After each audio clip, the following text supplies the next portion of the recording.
Good evening. Good evening. We are here, and once again, it is our great pleasure to be in your reality. Welcome, Mr. Khan, for a bit of a treat here, as we've had the opportunity to chat with you and to make some public sessions available that can bring understanding, laughs, reassurance, all of that. So happy to have you here once again, and once again is the day after yesterday, which every day can be the day after yesterday if you really think about it.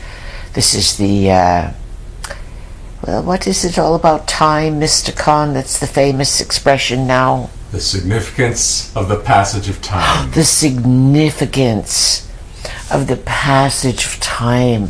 Yes, you know, there was a fellow astronomer named, do you know who we are speaking of? No. He got in big trouble. Was he the one that exposed the, oh goodness, was he the one that worked with Jordan Maxwell?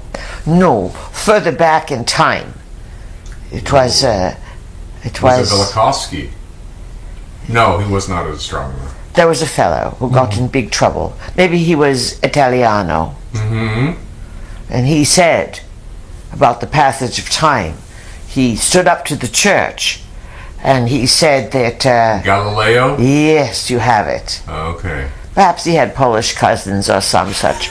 Maybe. We like to cover our feathers with a bit of humor, and we have to say, even though some fools think we know everything, who knows everything? Not even your Googles and your AIs and all of that know everything. So the significance of the passage of time today is the day after yesterday.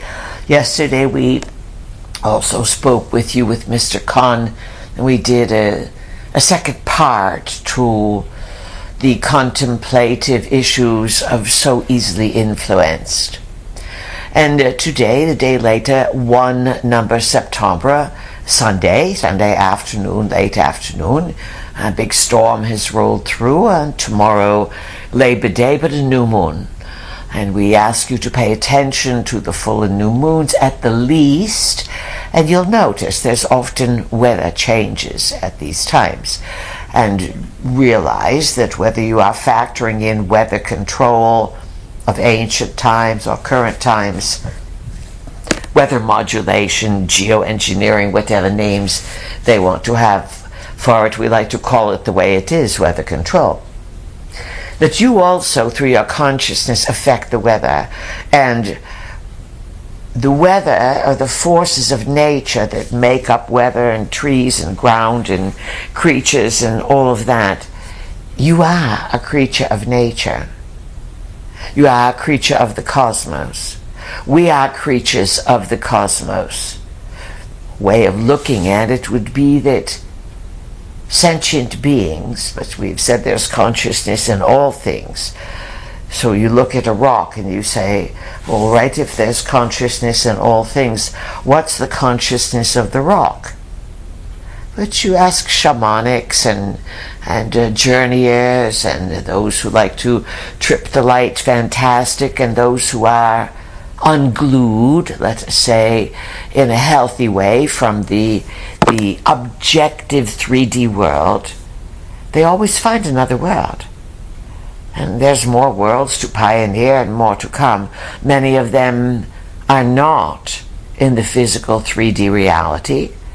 The earth, as you know it, the physical reality we call 3D reality, but even that 3D reality is subjected to tremendous interpretation.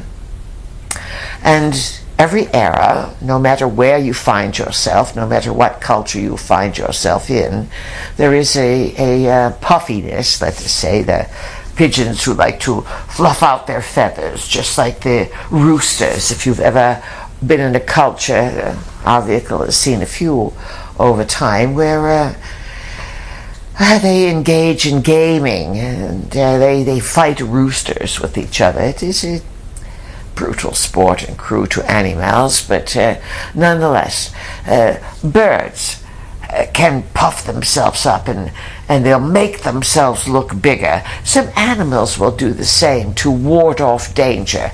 They'll puff up and if they meet an enemy, humans do the same thing in their aura, so to speak, yes. So there's people that are getting all puffed up over all kinds of ideas and considerations of reality and all of that. But we are here with Mr. Khan because a few recordings back, perhaps it was on Wings of Providence, which we delivered perhaps in July or some such there. We are not in your time. Perhaps it was certainly after the assassination attempt of Trump, which was July number 13. So Wings of Providence, when Trump was nearly assassinated and he turned his head, and within a few short weeks reality took a lot of big probable turns, and at some place along the line we talked about the invisibles. Mr. Khan picked that up and he thought it would be an interesting subject to pursue, and it seems to us in your culture, you had a movie or a TV show or some such that we have no idea what it is about, but the invisibles, and that will be the discussion for this early evening's exchange of ideas and ponderables, and once again, just before the new moon, when it is recorded, new moon in Virgo, new moon is always in the same sign as the sun. The full moon, 2 weeks and a day or so later, is opposite the sign of the sun. This is just basic location of the planets and the stars. This is called astronomy. Astrology would be to interpret or study or understand the effects of the astronomy. As a ponderable, 1700s and 1800s, there was a big push towards exploring the world and looking at its flora and fauna. This would be a passion of those that you would be called botanists, those who study plants. And so to study the plants and to depict them and to make renderings of them and to etchings, or there's collections at universities where glass blowers were commissioned to make glass blown depictions of the botanical world, perhaps 1,000 varieties or some such. Quite a feat, quite artistry. But beyond acknowledging what something looks like, the stars, the planets, for example, there are the effects. And within the botanical world of understanding plants comes a subset of herbology. Out of herbology comes pharmacopoeia, pharmacology. This ability to, today in the pharmacological world, to combine forces that you cannot even see to create something that looks like it is just a pea, just pressed together. And these invisible forces, so to speak, are touted to be miraculous. This is an invisible force. In terms of the Donald Trump assassination, there certainly was what we call the Wings of Providence. Providence is long been referred to as a name for God. God. God with a big G. And there's all kinds of debates about which God and who's God and how God, and in the current world that you live in the 21st century. You hear reports, of course, where it looks as if there's a depiction of Jesus or the Virgin Mary or some such. Sometimes it's in the heavens as a cloud, and sometimes people have gone out for breakfast and ordered pancakes or some such, and there it is. They see a holy image on their food. And your tabloid magazines like to report these so-called phenomena, anomalies, and of course these are the times in which you live. The gods are invisible.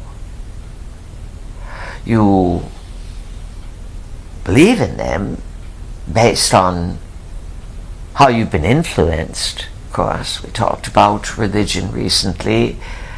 Your genetics, your religion, your military affiliations, of course in modern times, the influence of your education, which has become in many cases a sort of propagandized pounding in of ideas.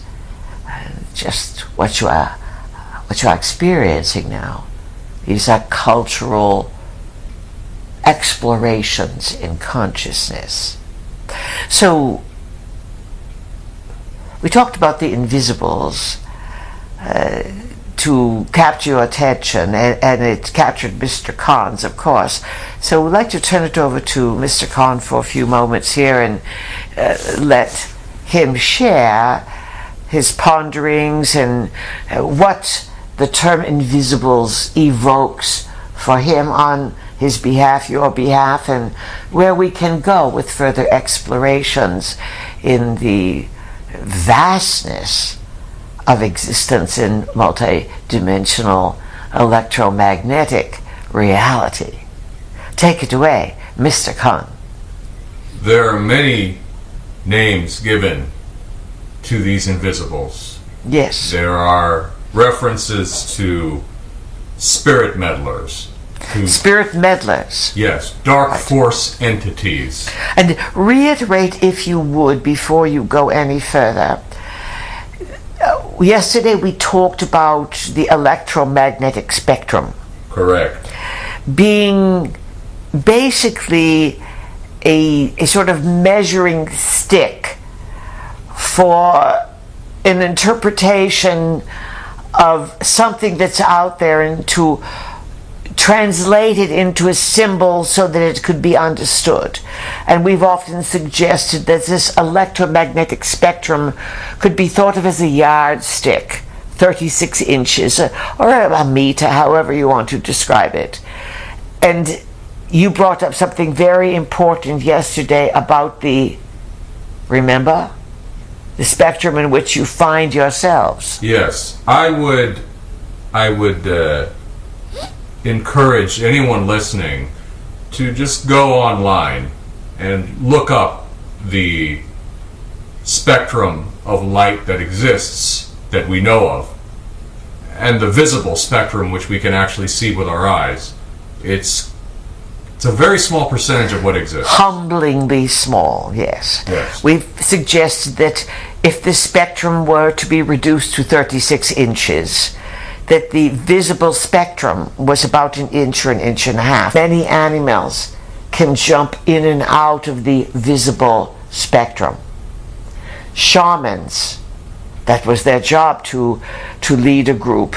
A priest, that was part of their job too, not only to be a way shower or a voice for the rulership of the invisible gods who were not always walking among the humans, but they were often able to walk between worlds. That is very important to understand. Another way of interpreting the ability to walk between worlds, some think it is to come awake in the dream state, which is the another part of the spectrum, electromagnetic spectrum, is a series of frequencies. Some of it is the radio. Some of it is sunlight. Some of it is audible, some of it is inaudible. Only a small portion to you as humans in general is visible. And as a ponderable as we move through this discussion, the giants that roamed your world for a long, long, long time, they were limited in some capacity. They were advanced in others.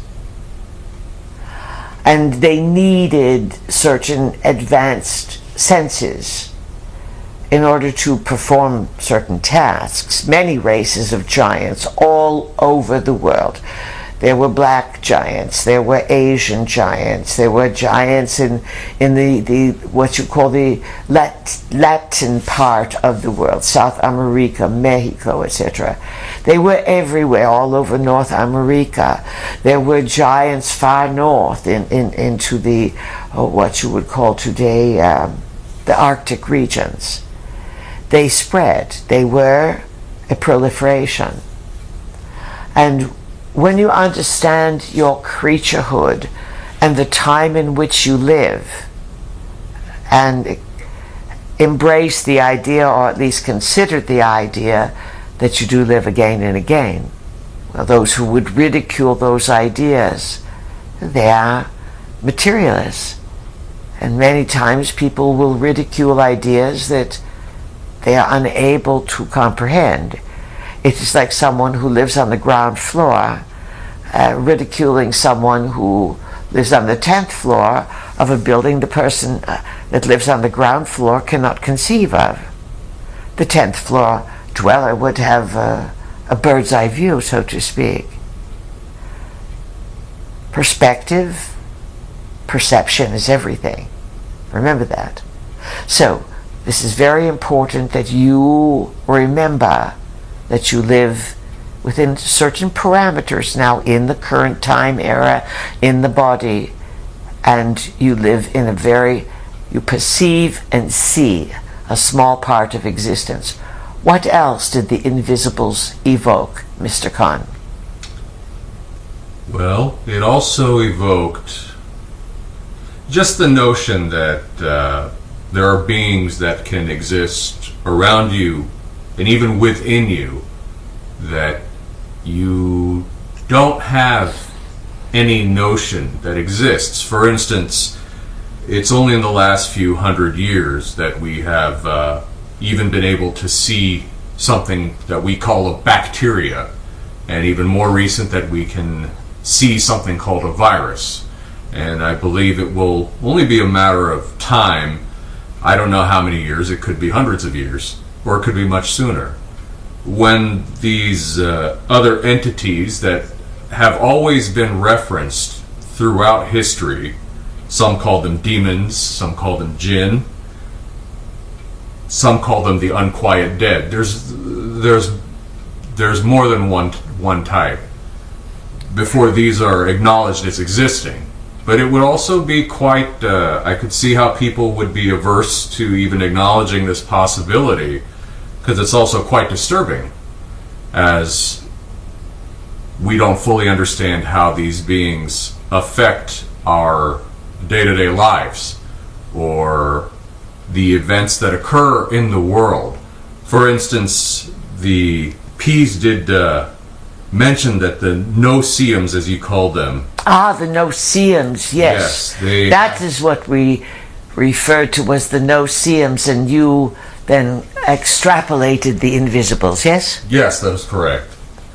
Well, you had said that some of these beings have great power, and they work with the globalists and the ETs, and it was shortly after that, I believe, that I found out that a group of people that like to meet in Northern California in a place called the Bohemian Grove just happened to do their famous cremation of care ceremony on July 13th.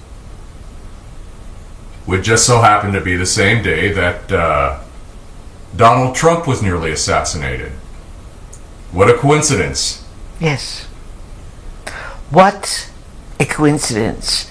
And as we've often said, it's only a coincidence in politics. In other words, they deny, and lie. And remember, it was shortly thereafter the convention opened and Biden was, he was taken off the board. Coup. And there's been a lot of speculation about what happened behind the scenes, and it runs the gamut from him being arrested for being responsible for the coziness he had with the chief director there of the SS, and there's all manner of spider webs and networks, and no one operates on their own. There are players, let's say, that are physical. But when we talk about the no-see-ums and the invisibles, we want to remind you that the lower vibrationals, as you were listing some of their names, and we have talked about them as being hitchhikers, sort of a neutral way. You don't want to get too focused on what you cannot see. You would be blind in a world that is highly speculative.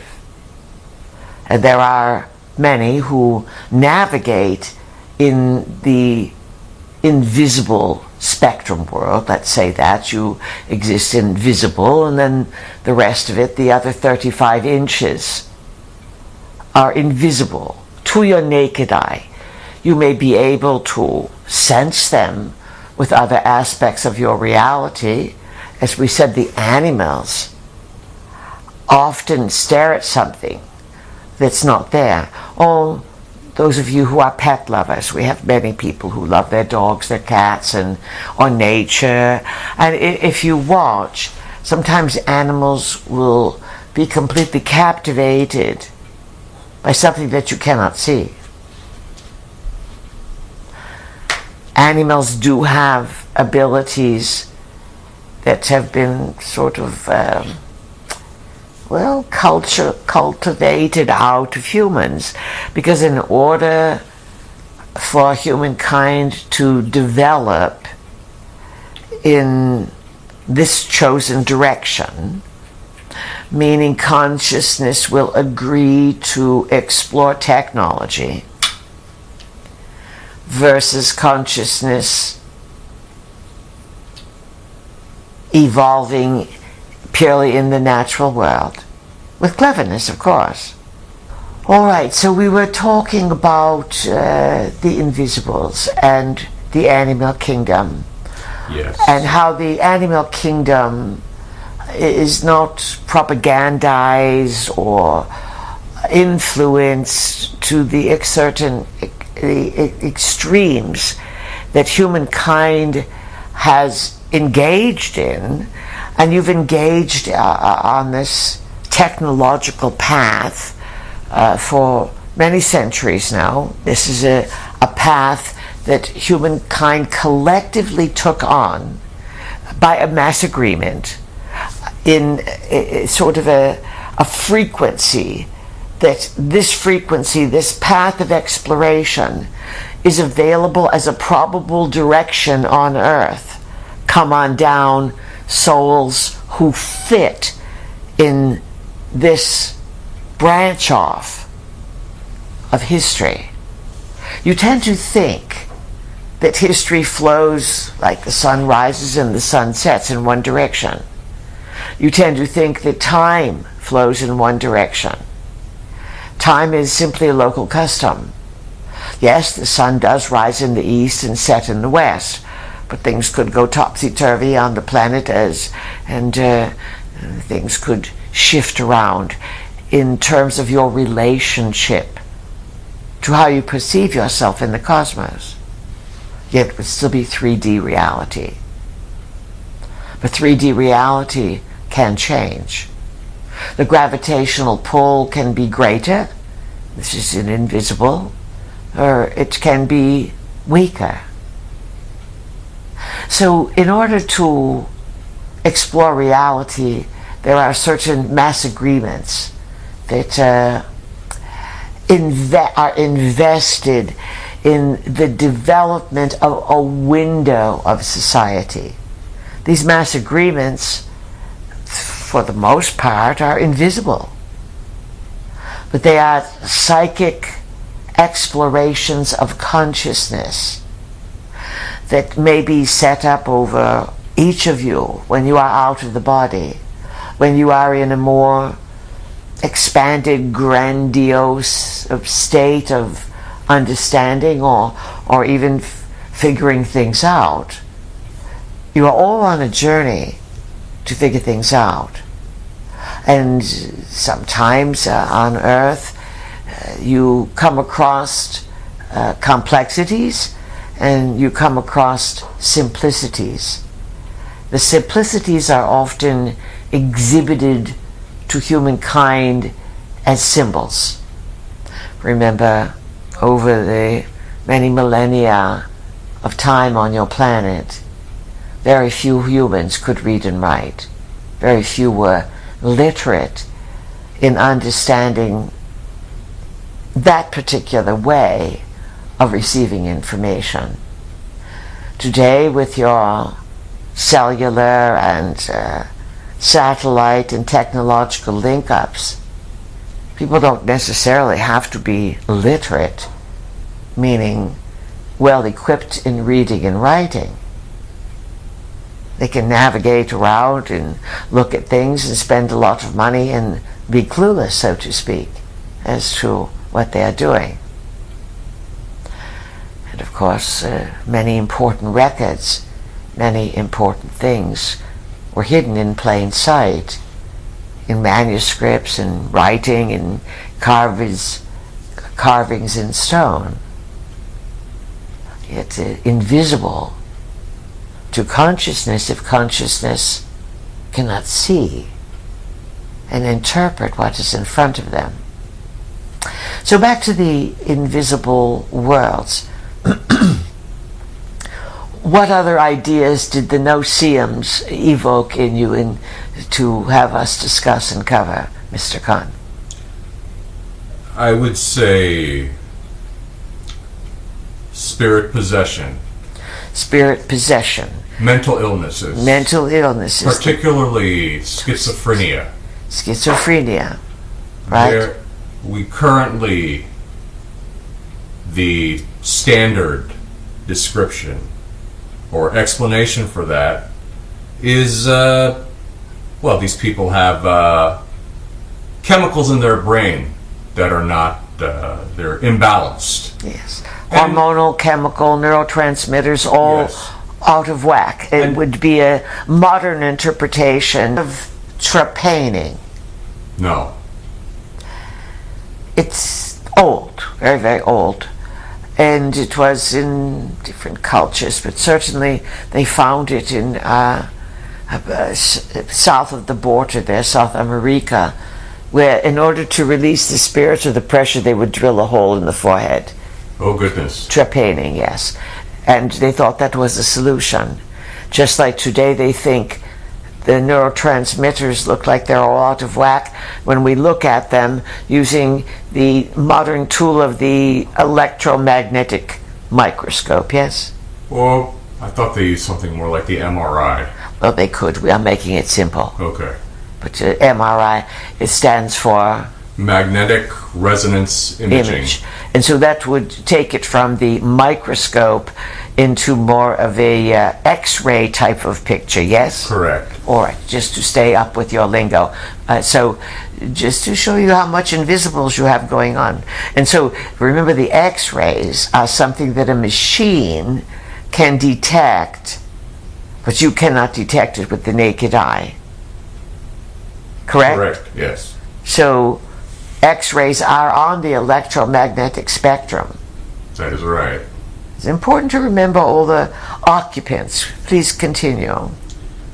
Other residents of noceums. Well, I had, getting back to the schizophrenia, I always had the thought, maybe these people with schizophrenia that hear these voices, maybe they're not really crazy. Maybe there are actual voices that they can hear that, for whatever reason, most other human beings don't have that frequency width or bandwidth to hear or to feel.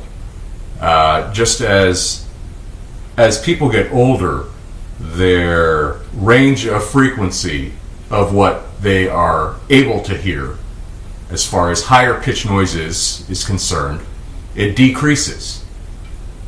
Perhaps there are people that have the ability to interpret voices or sounds that others of us can't, and we call it a mental illness. But I suspect that these other entities or voices that these people hear, I think they may well be real. And that's a good recognition on your part. There are many researchers over the last 50, 70 years, 100 years and more who have used the recording technology to hear the spirits, and to play it either forward or backward. And these are crude techniques, so to speak, but it is definitely a field of interest among paranormal researchers. Now, in terms of a human being, you are complicated creatures. Of that there is no doubt. You are noble from a soul level. To even dare to come down here on earth, we say, come on down, and to take on a body. Many of you are magnetized to come here for unfinished business, to pursue love, to pursue adventure, to follow your colleagues in. If everyone is jumping off the cliff, do you want to be alone up there all by yourself while everyone's down here at the earth party in whatever timeline and whatever culture? So there's this bravado, but there's also this incredible vulnerability about taking on a body. As we've discussed with you, genetics play a tremendous role. And you can't just shop for genes like you can shop for sperm and eggs today. Like you can shop on dating sites or shop for whatever you want to find. You can shop all you want for a family line, but you may not qualify. You may not fit. So you cannot say, oh, well, next time I'm going to be born. Now that I figure it out, I'm going to make sure I'm born in the wealthiest of wealthies, or I have this or that. You qualify for the genealogical line, but also you must resonate with it. It's almost as if you audition as a soul to vibrate in some sort of harmonic with a genetic line.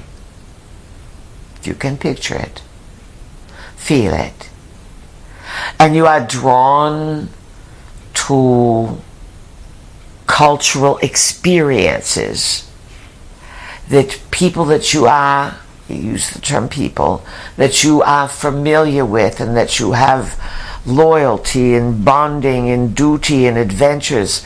You want to stick together. Familiarity. Very seldom would you dive into a genetic line of which you have no commonality. You would have to start in some capacity. It is not that there's no systems busters and renegades, but there's always webs and meaning and connections, and it can be endless. And in your human body, you are not destined to pursue how endless this is. The point we are making is that the life you live is significant. The genetic line, whether you like it or not, is what you qualified for. This genetic line welcomed you in. And then how things worked out, of course, there's always the beliefs, the issues. If you stay stagnant and don't rock the boat and do whatever the elders tell you to do, then you'll stay stagnant for lifetime after lifetime. But the soul, the consciousness, it wants to grow. It doesn't want to turn into some mosquito toxic pond of unmoving waste. The soul, being a part of the divine mind, has noble aspirations. And when those aspirations become, what's the best word to use? Well, we'll say this. You get yourself in trouble in every lifetime when you exhibit fear-based expressions. And you are saying, well, I'm the bravest of braves. I can lift 500 pounds as if it is 5 ounces. I can jump off cliffs. I can hang glide. You can do all the I cans you want. But you see, history shows that when you incarnate onto earth, part of what you must figure out is your survival. We've talked about the first 2 and 3 chakras. Survival, number red, number 1. Orange, number 2, sex and creativity. And number 3, your power center, which is also a center of control. And are you going to learn how to manage your own life? Or are you going to feel the need to control others? And so these first 2 and 3 chakras really set the stage for how you will deal with these invisible forces that are all around you everywhere. And back to what you were saying, Mr. Kahn, the no-seeums, a real true believer in the glory of the invisible realms would say, oh, you must be talking about the beings that we can't see, the angels. Yes. There's a tremendous amount going on that you cannot see. Things that are part of the natural world, that develop their own hierarchy, so to speak, life forms, people who study entity possession and depossession, and the people who carry what we call the hitchhikers, yes? Yes. And these hitchhikers are the unquiet dead. And there's a book by Edith Fiore called The Unquiet Dead, written back in the 1980s. It's well worth your while to read it. And so there's the unquiet dead, and there's many other categories, but we've put them into 3. Then the mischief makers, those who'll jump on for a ride because you are not in charge. The unquiet dead attach to people who are essentially unwittingly empathetic, not even overly empathetic. An example, that person who took on something, they had a friend who was in great pain, and they loved the friend so much, and they felt bad for the friend, and they said to the friend, I wish I could take on your pain or alleviate your pain for you. A part of the friend, according to the research now by the hypnotherapist, broke off. She was in so much pain. She did not die. And she attached herself to her friend. And then the friend started feeling tired and started having pain. And so even through innocuous expressions of empathy, you can be overly empathetic. We call it way too much in the heart chakra, and not paying attention to being grounded in heart chakra, being the fourth chakra where you relate to others. Even such carelessness, especially in the modern world where there's so much going on. We have so much contact and possibility of being affected by an invisible force. Neither woman really understood the exchange that took place on the invisible level. Now, extrapolate this small example and think about people who are deeply embedded in alcoholism, drug abuse, too many medicines, people who have a lot of hate, anger, people who are in positions that want to control others, whether it is at home or in a position of authority, or those who run countries, or those who think they want to run worlds. Those who explore these ideas have come to conclusions that the dark force entities, we call them the demons, they will take over those who misuse sex, who want to control others, or who live in tremendous fear. When you live in fear, you often vacate your body. It's called, some people call it bilocation. Shamans of old and hunters of old knew how to purposely bilocate, meaning they could hang out. They knew what it was to be in the body, and sometimes they used their dream body to travel, to see what the terrain was. But sometimes even in a waking state, they could go into a trance. Remember, trance, it means to change your brainwave cycles. They're called cycles per second. Cycles per second, CPS. And it's a way of measuring brain wave activity. And the more cycles per second, it means you are in these big thinking modes. When you are slower cycles per second, you are in creating, dreaming, trancing, sensing modes.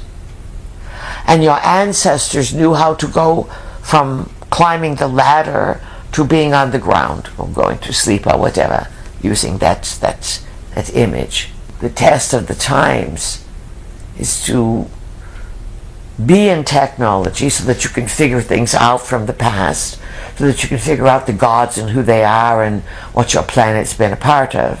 And you could only do that by exploring a probability of technological experience. But you've abdicated this other part, this brilliant part of your biology, that it's another sensing mechanism, and it's those realms, trance and sleep and dream, that take you into the realms of invisibles, where you can be taken over, or where you can travel and explore. You are most vulnerable to be taken over by dark force entities, demons, some of them, but dark forces, and they want to hold you in fear, in self-loathing rather than self-worth. Uplifting vibrations, and when you are in the body and you are feeling good, you want peace. You want peace of mind. You like the gentleness and the calmness, and you like the creativity and beauty.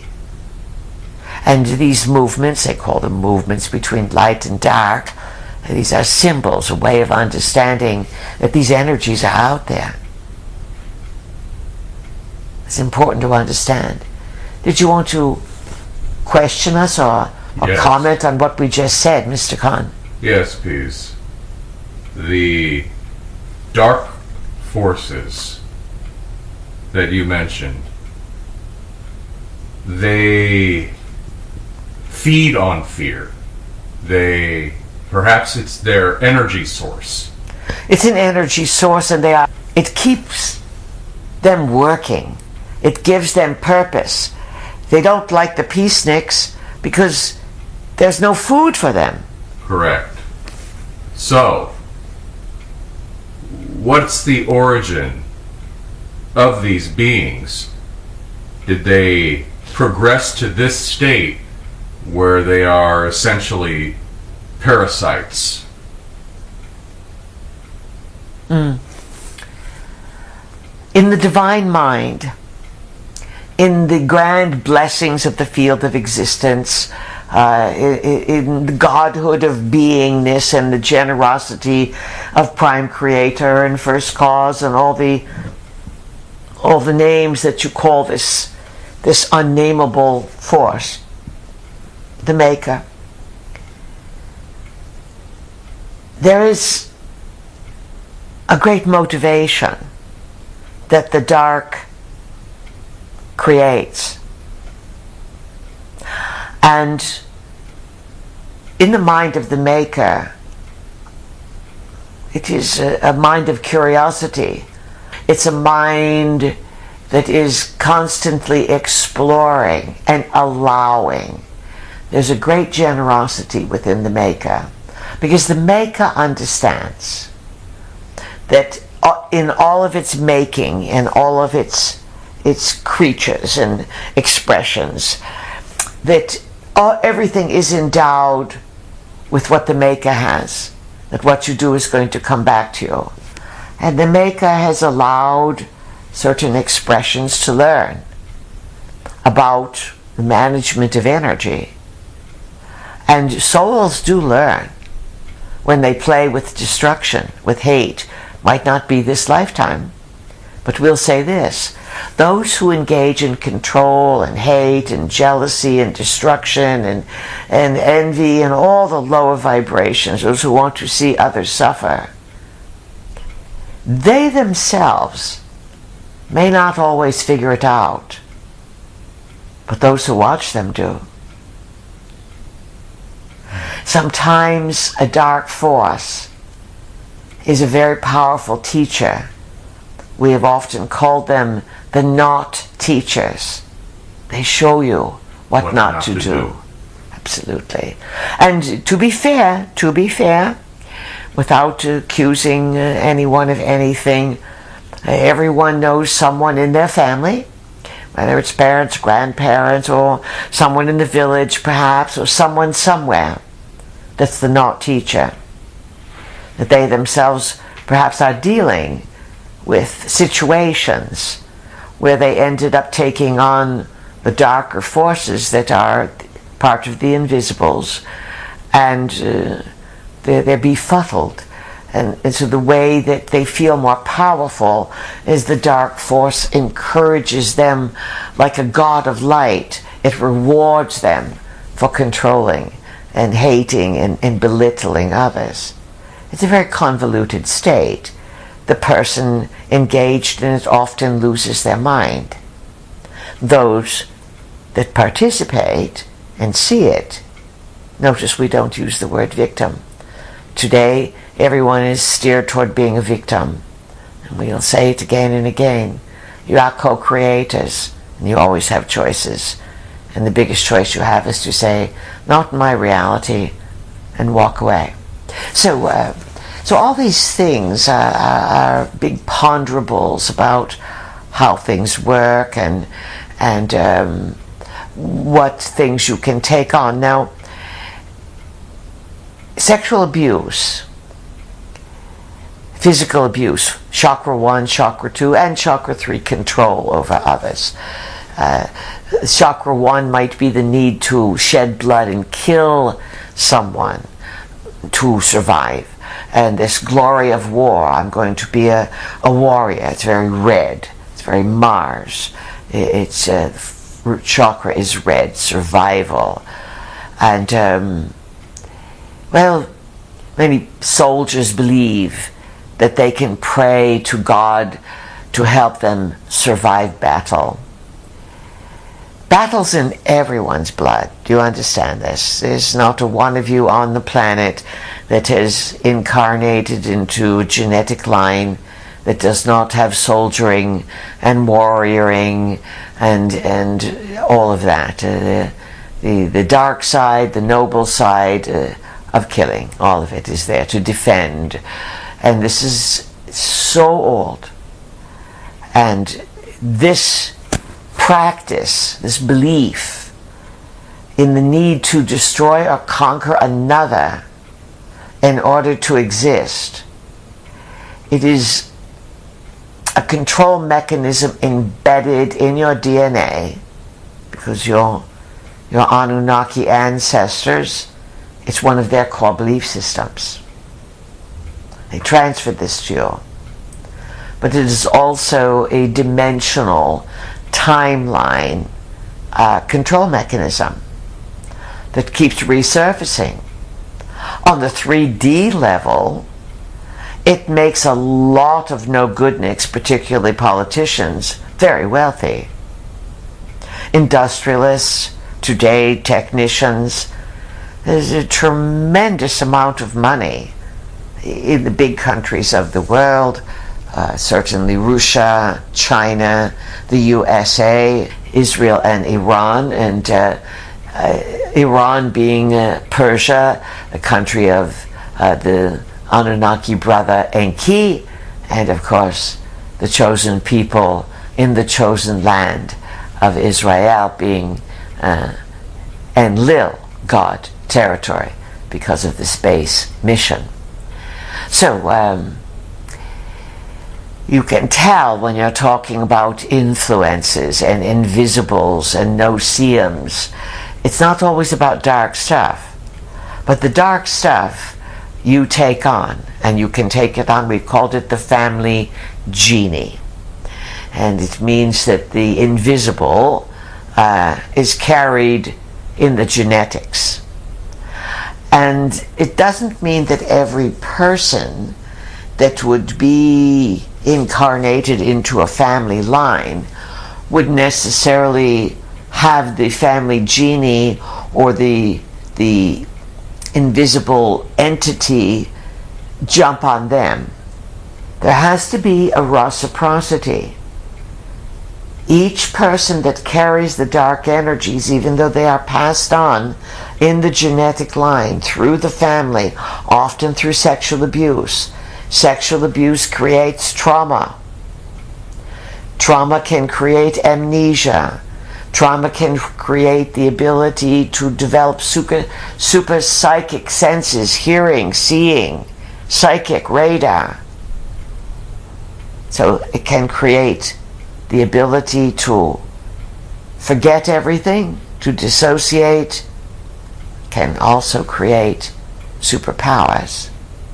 This is part of the magical MK Ultra mind control programs, the understanding of how the mind works and how trauma, of which everyone has had trauma in their life, how trauma changes the brainwave cycles, and then ideas can be programmed in, and some people are destroyed.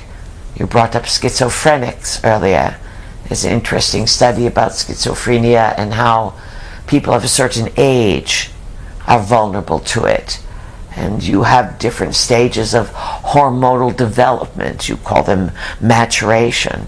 And because you cannot see the hormones, they are invisible to you.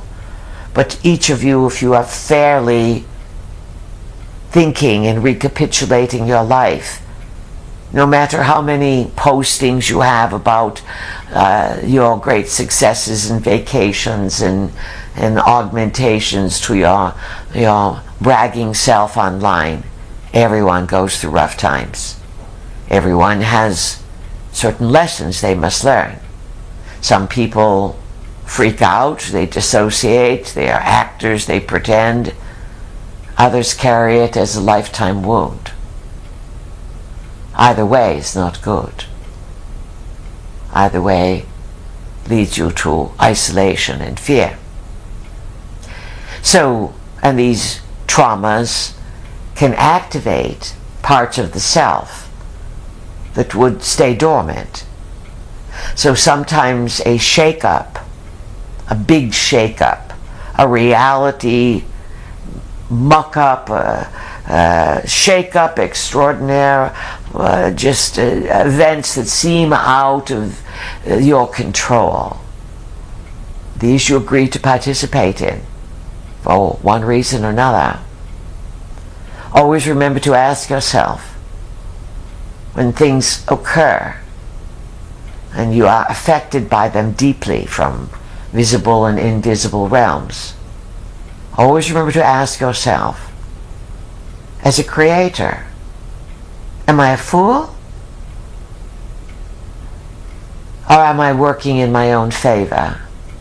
And even if I am a fool and have made ridiculous decisions, how can I see these adverse events, or upsetting events, or tumultuous events, or unresolved events? How do they really work with me? How do they serve me? What do they do for me? To put me in a place that, had they not happened, I would not be there. You see, when you are dealing with the complexities of reality, there's always going to be forces. Good ones, not good ones, invisibles, even things in reality that are technological that you cannot see, that can modulate people's thoughts, their behavior. This is the world in which you live. It is a grand experiment, a cooperative adventure, and a collaboration in co-creation. With lots of C's there. P's are easier to say than the C's. It's a little humor. So, what do you think, Mr. Khan? I think what many people are concerned with or asking themselves is, well, how am I going to protect myself from these things? That's good, very good point. It's an excellent point because, as we said, the more technology distracts you, it's very distracting. You know, children in the 1800s had never seen a cartoon. When cartoons were brought forward in the 1900s or the 20th century, children couldn't stop staring at them. They were open-mouthed, fascinated. And the further you open your mouth, of course you're in awe, a mouth wide open. And that's when you are in the awake delta state, highly programmable. So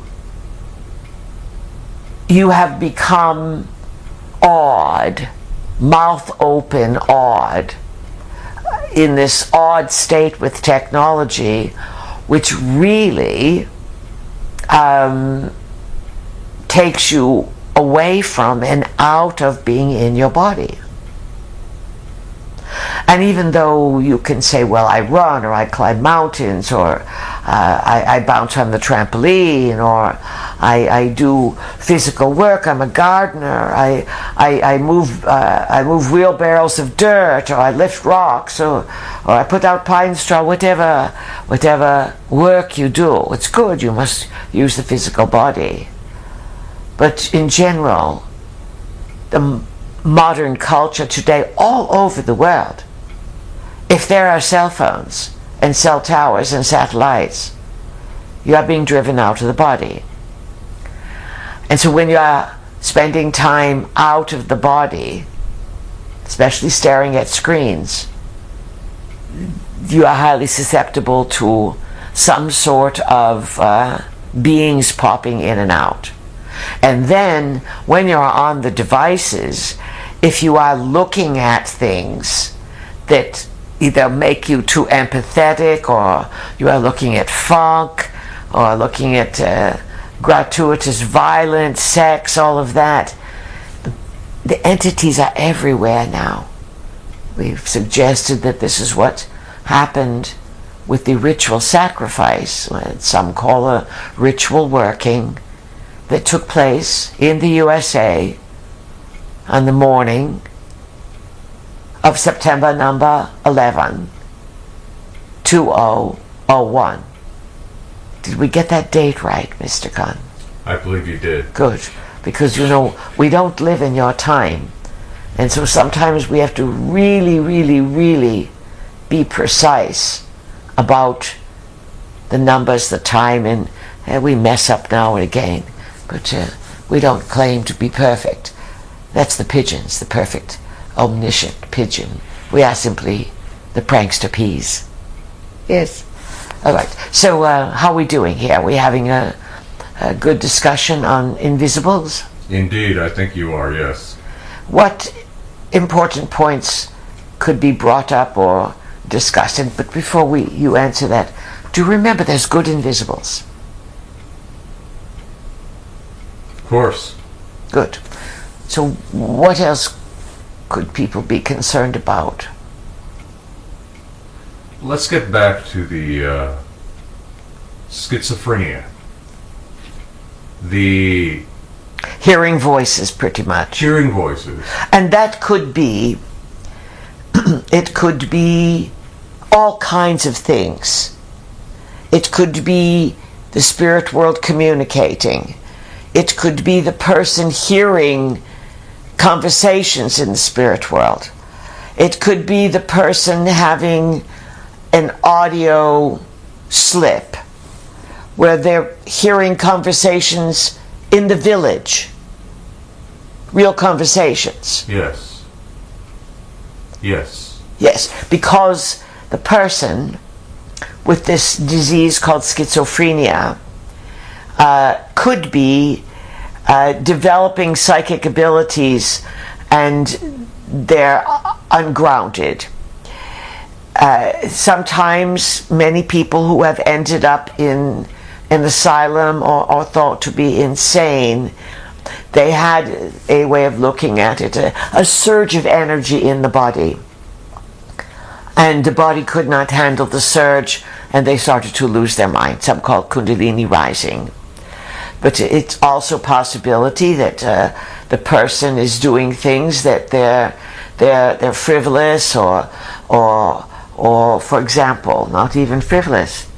It has been reported many times that touristas who visited a battleground, say the 9/11 site, or they visited the Civil War site, or the sites of World War I or World War II, or any of the clashes between people that have happened on every continent all over the world throughout time.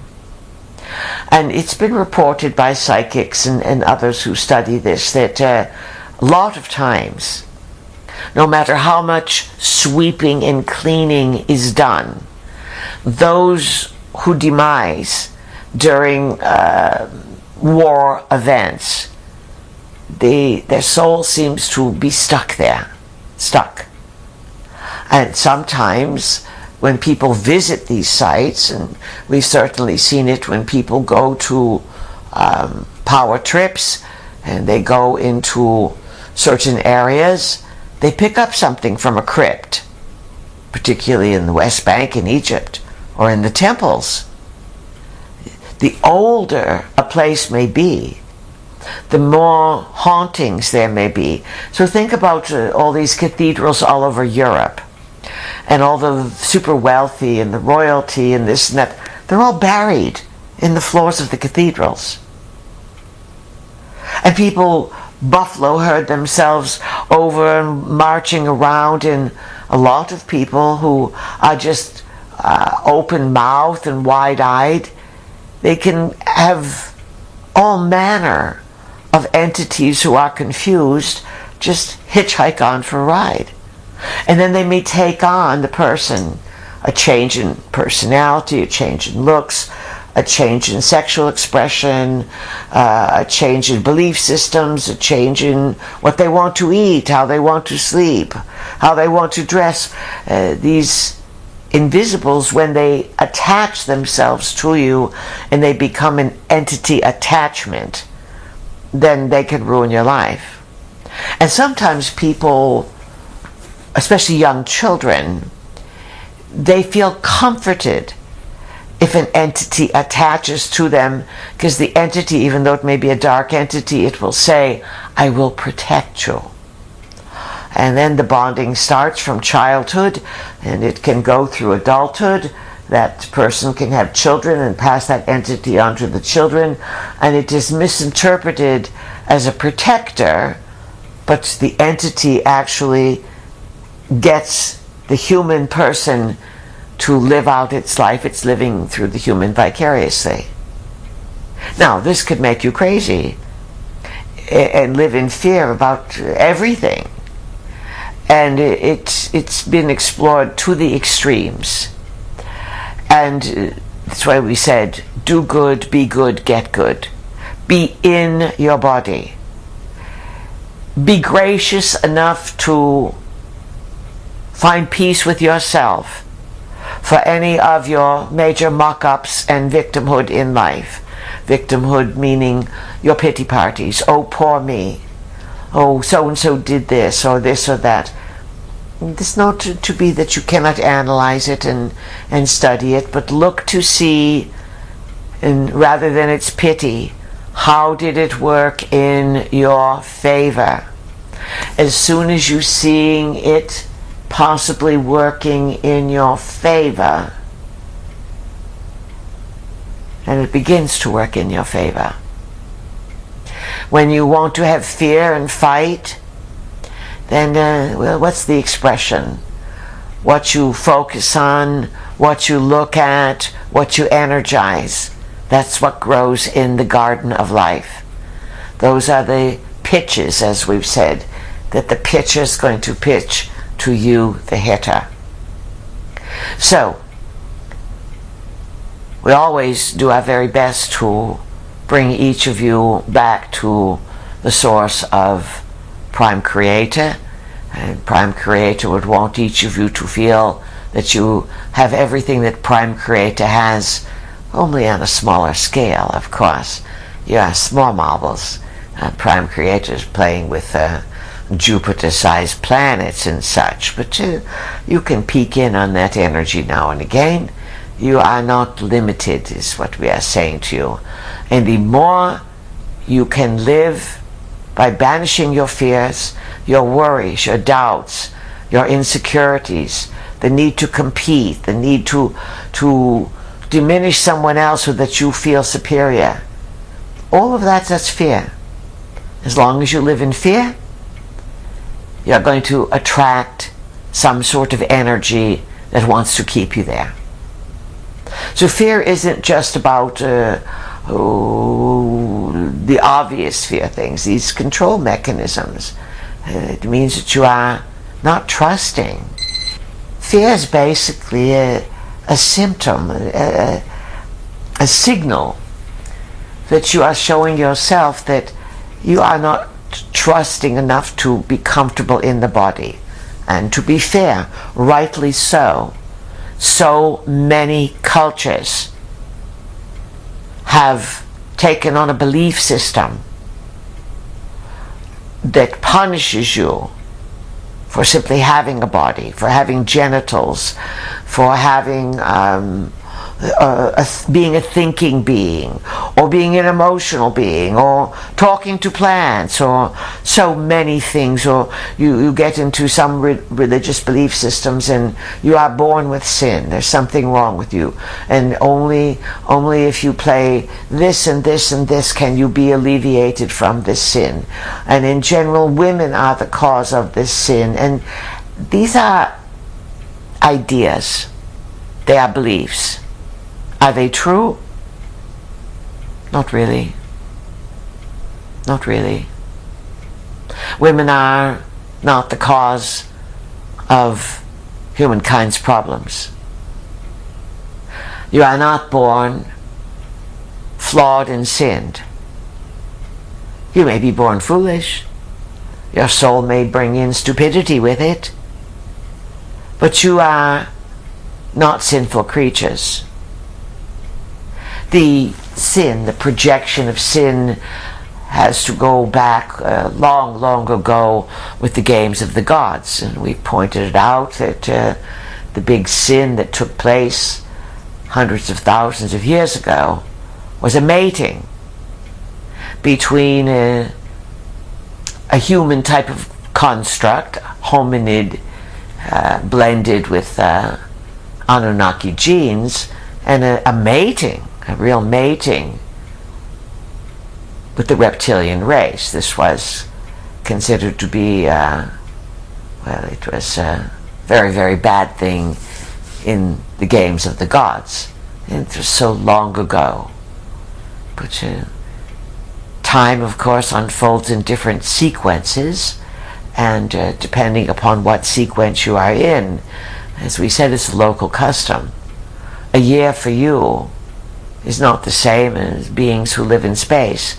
Their movement around whatever it is that they are connected to, their year, their perception of time would be completely different. So we've got a few minutes here to tidy things up. What would be good for us to understand or explain, or what do you want to share with us, Mr. Khan? I think we will do another recording on this subject, and I think what should be addressed in the next recording is what we know about the release of these entities. How to release them. Correct. Very good idea, yes. And there are therapies, and actually the author William Baldwin, who wrote the book about, it was maybe 20 years ago or more, Healing Lost Souls. He has therapy books, and there's been many others who have written on this subject. It is sometimes it is a therapist, sometimes a person gets into it from the psychiatric point of view. There are certainly people in the medical field, the psychic field. Again, many avenues have discovered this. And if you think about Christianity, for example, they had the exorcists, yes? And right. These priests would banish the dark forces or the demons. And the problem that has arisen across the board with those who tend to the needs of humankind is that it's easy to take on what the burdens that humankind carries. Psychics tend to do this. People tend to project onto psychics. And often the exorcist, the psychic, the funeral director, the nurse, the doctor, the soldier. The who? The soldier. The soldier, absolutely. Particularly the soldier. They become very ill themselves. Children can have wide open hearts, and when they see someone that's ill, they want to help. So it's many of these invisibles can come and go. We want you to understand this. Sometimes they move in just to see what it feels like. A grandparent may want to guide a child for a while. It is the dark forces, the mischief makers, that can be troublesome, and certainly the real confused, stubborn, scared, unquiet dead. They can be a big problem because basically they are in fear. And fear is the mechanism through which psychological warfare is used today to manipulate you with your devices. Psychological warfare today instigates the adrenaline and the cortisol to get you to be so uncertain that everyone's food for the dark forces. That's why we suggested at yesterday's session on So Easily Influenced how important it is to believe that you live in a safe world. You see, the power of what you say, of where you look, of what you hear, of what you write down, and what you affirm to yourself. These are the experiences that you grow into being, into reality. And it takes discipline to learn how to manage a mind in a body, a mind that was given to wander in nature, but now in the technological world, you are not regenerating your mind by wandering in nature. You are wandering into too many difficult things. But this is what you've taken on. And we will have another part 2 to this at some point in the future. So are we at the place where it is time to say arrivederci? Yes, it's time to close out. That's arrivederci. It's Italian. Yes, I know. Yes. Just wanted to throw that in. And just to add a little bit of spice and flavor to the invisibles. Remember, Mr. Khan, and you would know this, that in the Muslim world, who are the big invisibles? The jinn. The jinn, yes. Our vehicle encountered all manner of stories of the jinn many years ago, reading books and then taking travelers, Pleiadian travelers, on what she called the last hurrah of a power place trip, and that was to Morocco.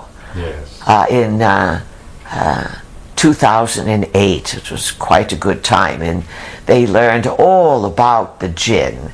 And so every culture has these invisibles, and every culture has noticed that these invisibles can make people lose their mind. They don't always call it schizophrenia, but they see that people lose it. And so the big question is, how clear are you, friends? And what are you using in your life to keep you clean and clear and true and grounded? This is what love does. This is what family does. Food, work, the root chakras. And you're not destined to just work hard, but you must work smart. Well, we'll have more to say at a future time. So we bid you all the best of creations. Thank you again, Mr. Khan, for coming in from the frontier to share a few ideas. We'd also like to extend great thanks to our listeners all around the world, and we appreciate your emails and once in a while your letters and etc. And they're often, almost always, filled with thanks. But nonetheless, we appreciate hearing from all of you. We appreciate your advancement in life. And if we have helped you and helped others to live a more fulfilling, gracious, safe, fun, pigeon laughter-filled life, well, what can we say? Cuckoo to you. And cuckoo is, of course, well, just know that the puffies are working on Elon, and you'll be hearing much more about coo. So, thank you once again. Create the best. Pleasant journeys. Good evening. Good evening.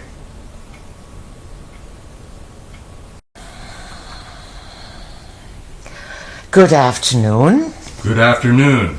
We are here, and once again, it is our great pleasure to be in your reality. Technically, it's just a little bit before noon on the east coast of the United States. And so we'll call it good afternoon or good late morning, whatever. It is a Monday, October 2024. That is the correct year, unless the time jumpers get in and change things around, or you never know when RT Intel starts playing with things. But for the moment, that's the locator point. In the USA, it used to be called Columbus Day. And many of the traditionalists are saying it's Columbus Day. And it's Columbus Day was, let's say, anchored in by the time when Columbus discovered the Western world. So remember, he set out in 1492. He was funded by Queen Isabella and King Philip. There you have it. And what did he have? The Nina, the Pinta, and the Santa Maria. And he set sail, daring the idea that the world was flat. There's a lot of people who still think the world is flat today. Well, you know, they spend too much time on those deadly devices. But anyways, this is the commemorative. Many people are off. Mr. Khan, as you heard him say hello, he's here. He's having a holiday, once again, in from the frontiers of the USA. So, then the holidays now change to Indigenous Peoples Day. That's a good change for it. If you live long enough, friends, you'll see that things are changed. And people say, what? We used to celebrate this great commemorative on this day, or this person's birth or death, or this discovery, or this great religious commemorative, and then some renegades come in, or some marketers, or whatever, and things change. Things change in the 3D world in terms of your place in time. And of course, you have a presidential hopeful in the USA who's obsessed on this idea of this significance of the passage of time, which is very tricky. That is the person that we've called Kami Kamula, or that ambiguous, magical Camelot, yes, the ultra candidate that appears to be, well, quite a puzzlement. And yet she is able, with her invisible powers, to cast all kinds of magical fairy dust and pixie dust and out and out techniques to hypnotize people, not just to market and to entice, but hypnosis is involved. Perhaps we'll get more into hypnosis, but perhaps we'll leave it for another time, because Mr. Khan and our vehicle were discussing, yes, a series on mind control is going to be in the works. And of course, hypnosis is one of these sort of magical, but invisible, so to speak, operational tools that can open all manner of doorways and portals into the invisible world. So today, Mr. Khan is here again. Columbus Day will dare to be traditional, even though, just to finish the thought on Columbus, certainly there had been, prior to 1492, all manner of sea-bearing commerce from various parts of the world. And it certainly looks as if the Vikings had been there, here in the US of A. There have been many books and discoveries highlighting the Great Lakes areas and how there are, or have been found, remnants of mining from long ago, from long ago. And then to jump in another direction, There are all over the New England area of the United States, there were many standing stones, dolmens, perhaps small, tiny little versions of the monuments in stone that have puzzled humankind for many millennia, that are found all over the European continent. Likely the most famous one you're familiar with is Stonehenge on the Salisbury Plain in southwest England, where we have been and frolicked many, many times. So there are signposts all over the United States that indicate that 1492 was not just the biggest discovery in existence. It was an awakening European culture, beginning to look at old records and such, and begin to perhaps be influenced by memory, by timelines, by other incarnations. And certainly, you exist in cycles. There's cycles of destruction, cycles of innovation, cycles of building, cycles of dismantling. So it was a cycle of building. Many things opened, just to give you that reference, from about 1500 onward on planet Earth. Now, we're here today to discuss a continuation of the subject, the invisibles. We did part one a number of weeks ago, and we are going to now do part two of Les Invisibles. That would be the invisibles. Last time we talked about all kinds of things that would be invisible, that could have an effect on you. Gravity's invisible. You have the electromagnetic spectrum. Your emotions are invisible. There can be things that are invisible that can be of great benefit to you. There's people who have a great belief in good angels, good forces that help you out, that guide you. There's a great belief all over the globe in ancestors, those who are deceased. They are long gone, yet cultures from around the world hold great reverence to the presence of these invisible ancestors.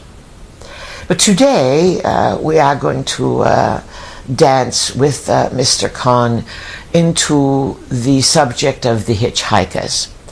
Last time Mr. Kahn brought up schizophrenia, and remember, there are many, many ways to interpret reality. Many, many, many ways. And just as you have two hemispheres in your brain, right and left, and each hemisphere is connected to the opposite side of the body. So the right hemisphere in your brain would be more intuitive and creative and artistic and spacey, and it would connect with the left side. The left brain would be rational, analytical. It would connect with the right side. In your world, you have Eastern and Western hemisphere, each of which has different capabilities, each of which has abilities from those capabilities that are expressed differently. Each has different imprint in the land. Whatever land you live on, whether you live there or whether you travel there and spend months or years, or whether you are born someplace and you migrate to another, the land of your ancestors and the place where you are born, you have a deep connection to it. Now, the Western Hemisphere one could say, developed and revered the left brain, the rational, intuitive, how can we fix this? What does this mean? And just because you can fix something or come up with, well, this is what this means, we can draw this dot here, there, and everywhere. Many things that have been rationalized, so to speak, have been disproved once the significance of the passage of time has enlightened you. And you've all heard about nothing like rear view vision. If you're smart enough, you learn how to learn from what you have accumulated in this lifetime. Because in this lifetime, in general, you are going to be able to have some memory of your experiences. If you have, from this lifetime, big gaps in continuity of memory, it would be an indication of some manner of trauma. We're going to talk about trauma today and how it is deeply connected with the invisibles, and the version of the invisibles today is going to be about those who attach themselves to you. And there are books, we have books to reference. Mr. Khan has been prepping, he's getting his notes all ready, and our vehicle always does a smudging, and for herself a stretching and a gonging, and there's always a game board, what we taught our students to do, an energy machine. Yes, it is good to understand, friends, that everything is energy, and that you do live again and again. These are words. Some of you laugh and say, oh, I know I live again and again. Others say, well, it's foolishness, or there's no proof, or there's a resistance. Because you see, once you open the memory portals, some children are born with those memory portals and open, and they'll say to their mom or their dad or a sibling or relative, I used to be your mother. Or they'd come up with something. Often children under the age of 4, if they've not been damaged with the deadly devices, used to be, they'd come out with all kinds of memory.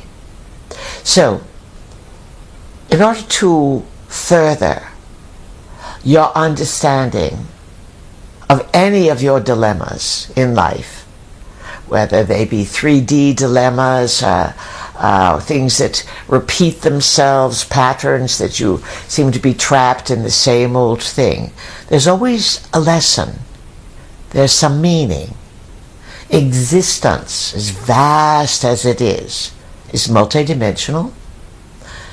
Time is a local custom on your world. How else could you figure yourselves out?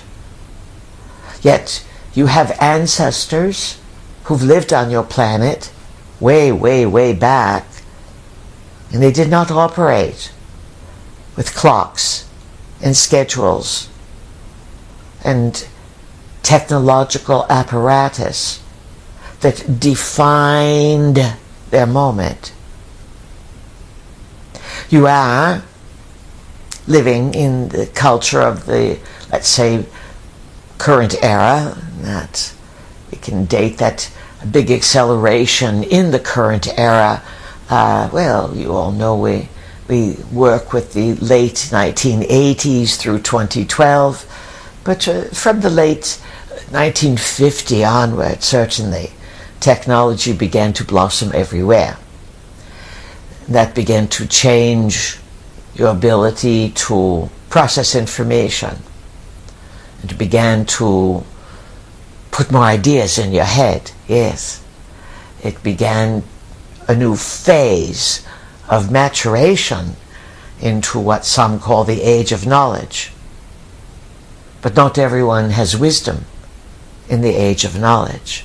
What you're suffering from today is a lack of your knowledge about your humanity. Oh, you all may know how to Google this and order this and add to the cart and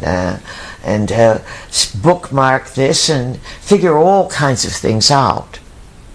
But as we've said, it takes time to integrate.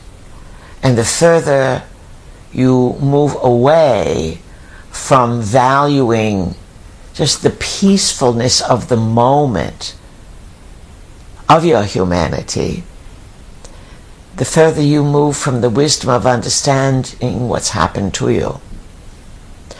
There's a pretty large agreement out there among people, certainly people who do medical practicing, so on the physical level, doctors, nurses, that like, would agree that people appear to be sicker and have more problems. The people who do the mental work, the therapists, the psychologists, the psychiatrists, the energy workers, they would agree that people are more befuddled than ever before, and that what you call mental illness, which is a term, that it is on the rise. And certainly the current researchers are saying that on the physical level, you have massive increase in cardiovascular, heart disease, and obesity, diabetes. In other words, the body's processing centers physically are off. They're off. They've got junk on the road, so to speak, debris in the way. Mentally, same thing. And these people in the field of research, those who really want to make a difference and who have the credibilities and the education to be able to make assessments, and their ability to perhaps move from one hemisphere in the brain to another, or they may have the ability to consider what the eastern hemisphere of the world long considered ways of understanding the body. They may not be rational and building and money making. They may be ancient and old. The different ways that the body can be seen, different ways the body can be understood. The time in which you live, you are fortunate because there is a blending, and there are pioneers who want to bring this knowledge forward. It is necessary because as a people you have lost your way, and because you experience trauma on a daily basis. May not be your direct trauma, but your kids, your grandkids, your siblings, your greats, your aunts, your uncles, your parents, everyone's taking stuff on because they're going too fast, because they have been traumatized. And when you're traumatized, you move a little bit away from the body. It's not safe to be there. So you develop a neurological sort of escape mechanism, and built into the highway of information, the nervous system, you sort of build exits. And whenever you sense on a neurological level, ooh, this might be too heavy, or this reminds me of something, you exit. You get off the nervous system and you exit into today what you call a distraction, a diversion. Anything to stay within the nervous system and to deal with anything that sniffs and smells like, this is too much for me, I can't handle it. This reminds me of when I experienced previous trauma. Sexual trauma at a young age is one of the most devastating. War, extremely devastating. Any manner of violence, any manner of tyrannical fortitude on people who are helpless, children, prisoners. You know, you remember. This creates trauma.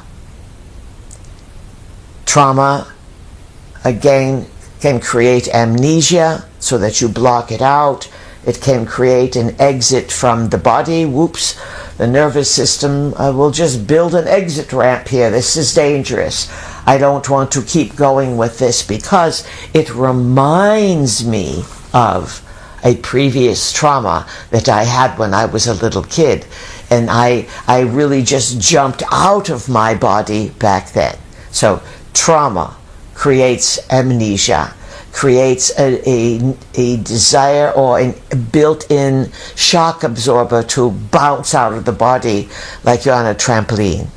It also activates psychic abilities, but it also creates a hesitancy to sort of put your toe back in the water and to step back in.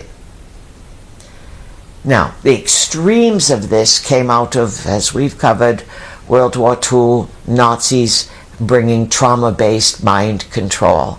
And that we will talk about in the mind control series. But it was known that those no-goodniks from the Nazi era, they traveled the more esoteric parts of the world, or the ancient world, and it was known that the Egyptians used trauma-based mind control. And of course those Nazis went into Tibet and all manner of places where they were guided and led to open a portal of modernity and to stir the pot of very, very ancient memory. So now we have set the stage that all of you can understand that you're all vulnerable to vacating and leaving the body. And our work has been to remind you to drop a grounding cord. I'm here in the now. I'm here in the present. I'm not going to run away from the present. I have an auric field that I can make around me and put the light of my own aura, and a strong aura says, I am here, I am present, I'm in charge. I want to be in charge. I want to love and value this being that I am. This being that I am in this lifetime. And then in this lifetime, a way of acknowledging that you are fully present and in the body is to activate the energy centers. It's a way of interpreting reality. It's from the eastern hemisphere of the world. And you work with the chakras, these portals or doorways of energy. That they are invisible, yes. Many things are invisible. That does not mean they are not real. And so it's red, orange, yellow. These three chakras are your body chakras. This is where you are, the survival. Who am I? Red, how can I survive? Orange, your sexuality, your creativity. Yellow, belly area, the brain in the belly, the intuitive center. It's where you feel power or you feel powerless. It's called the hora in the Eastern interpretations, to have a strong area here, to know that your power comes out of the central area of the body. In exercise, you call it developing a strong core. And you move upward, you have the heart. And the problem that many people face today, and why they are so vulnerable to les invisibles, the hitchhikers, is that they've closed their heart. They have a broken heart. Because so much information, you don't know what to take in, what's real, what's not real, what's personal, what's needed. You are like laying, all of you, at the bottom of Niagara Falls. with the amount of data that most of you seek out and subject yourself to daily and that can't process. So then you have the upper chakras, the throat, the third eye, and the crown, blue, indigo, and violet. And these areas we'll talk more about them. But remember, if you are concerned about being in charge of your body, you must make a daily discipline to show that you are in charge. Too many of you intellectualize things. Oh, I know that, I know that. Oh, you think because you know it, you don't have to do it? Let it sink in, friends. The times in which you live are going to get more and more tumultuous.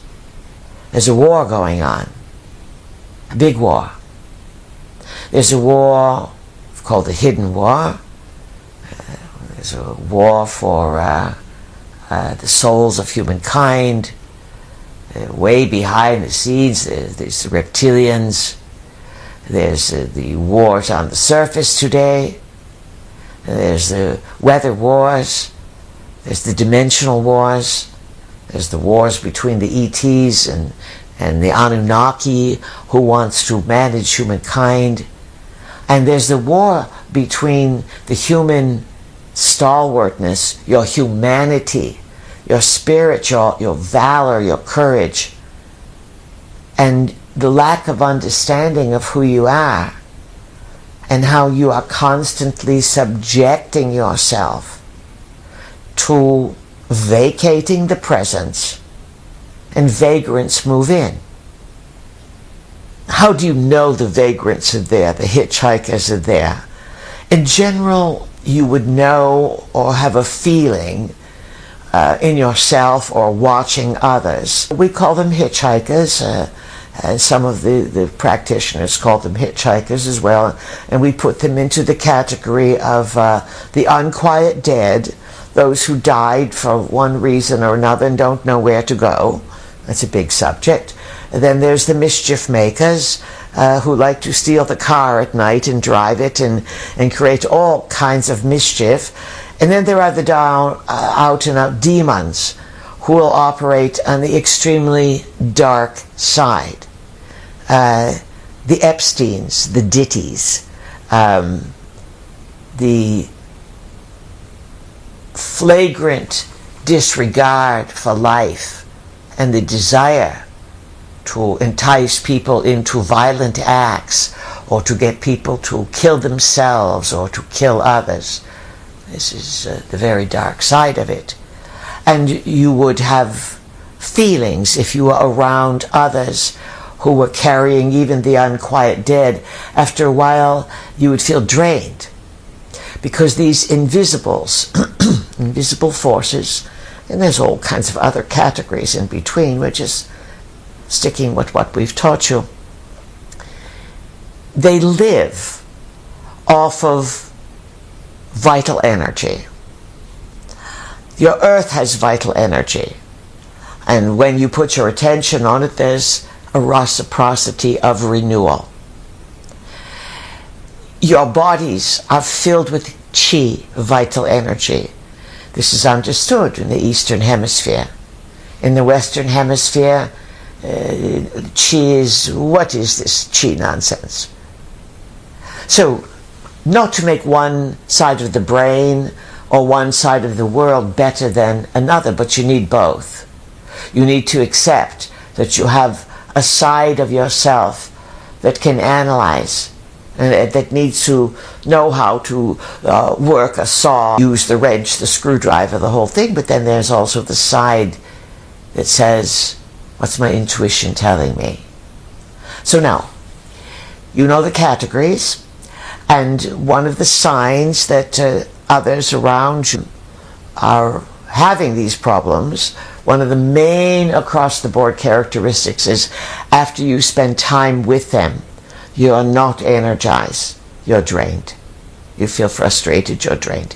Even on the phone, you can feel drained because the entities are looking to suck chi. That's number one. They live off your vital energy.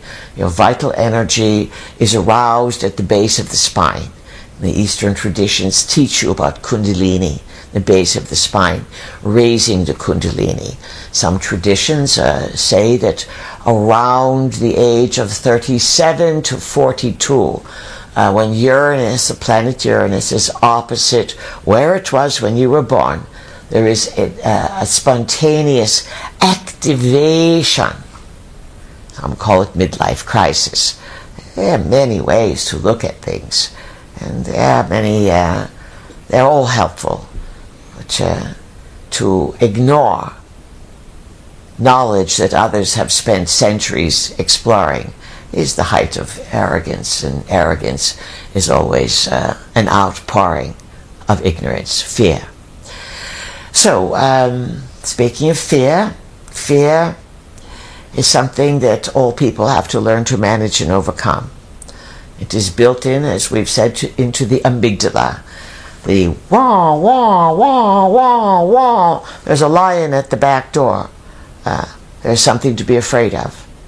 Many people never turn off the fear alarm for many different reasons. Fear is a very, very strong emotion.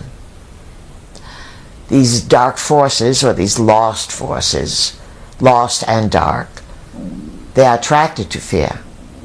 Sometimes they be very dark and want you to have even more fear and do fearful things or to do bad things to others.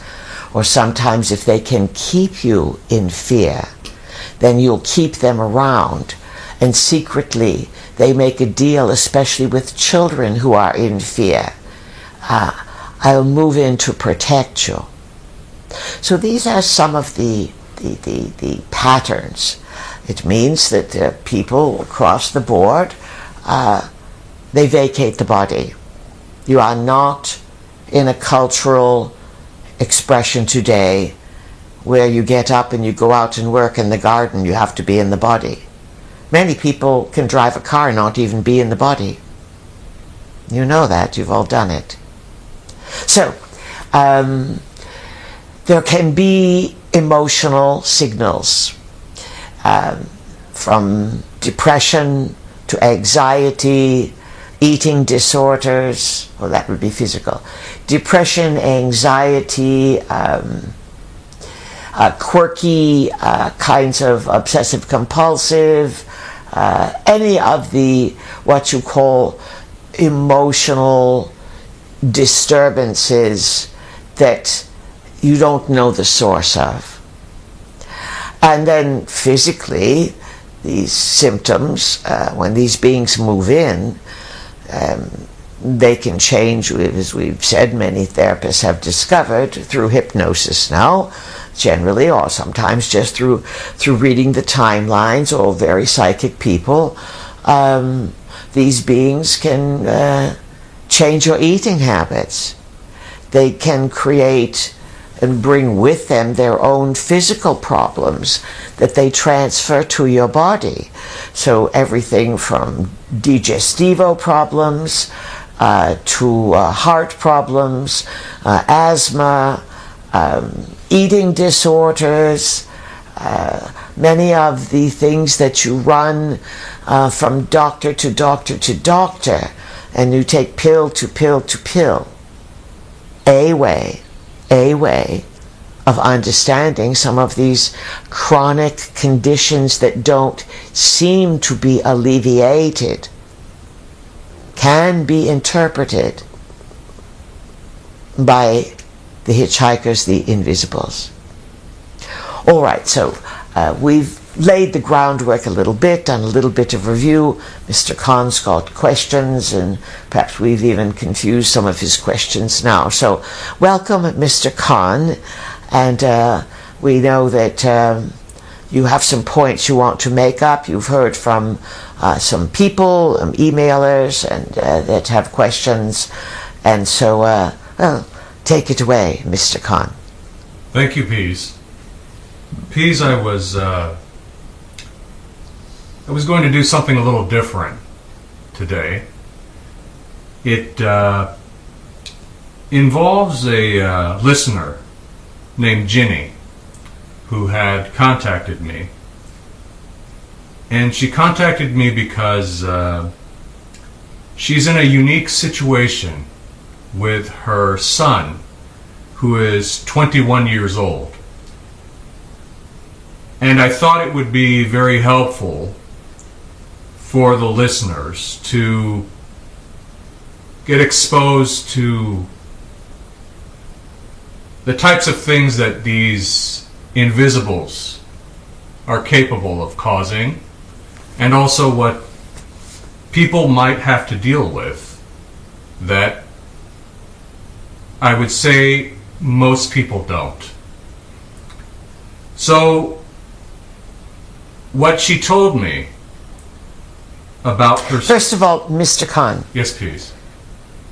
Do you have permission to do this? Yes. From the listener? Yes. We just didn't want to go further and get into some territory that's not appropriate. No all right. problem. All right. Now, please continue, Mr. Khan. Well, she had a very difficult pregnancy. She nearly miscarried this child twice. Upon delivery, she, both her and the child came close to dying. He woke up as a child many times screaming in the middle of the night. May we add something here? Yes, please. A difficult birth trauma, or potential miscarriages, or anything around birth trauma can be symbolically read as a big message that there's difficulty, can signal hesitancy in going forward, that they're taking a lot on, mother and family and child. Just to let other people out there begin, they're going to start analyzing their own birth processes, you understand? Every mother who hears this thinks about her own births. So we want to make it clear that all of you are going to have various experiences. Sometimes these kids just pop out like they've been greased for it. They're inside 1 minute and kaboom, there they are. And sometimes people have days of labor. Sometimes it can be a hesitancy on the part of the soul that is going to take on the life lessons. And lots of times a soul can agree to be born and then back out, chicken out, as you would call it. All right, please continue. Well, so he kept crying a lot as a baby. Yes, he would, perhaps as a younger child, he would wake up screaming, but the child was born, he has intellectual disabilities. He is also autistic. And she said that he was a relatively happy child until about 6 years ago, at which point he stopped talking to people, and he would hide under a coat. The only person he would speak with was his mother, so the child had to be eventually taken out of school because he was hiding under the coat. A couple of years after that behavior began, she found out from him that he had been abused in the bathroom by a group of kids who he thought were his friends. So he is verbal? He is verbal, yes. And the real issues, as if these are also, everything I've said would be an issue, but... Let's pause for a moment. Yes, please. He was physically abused. Yes. Or sexually abused? That I don't know. He was abused in the bathroom by people he thought were his friends.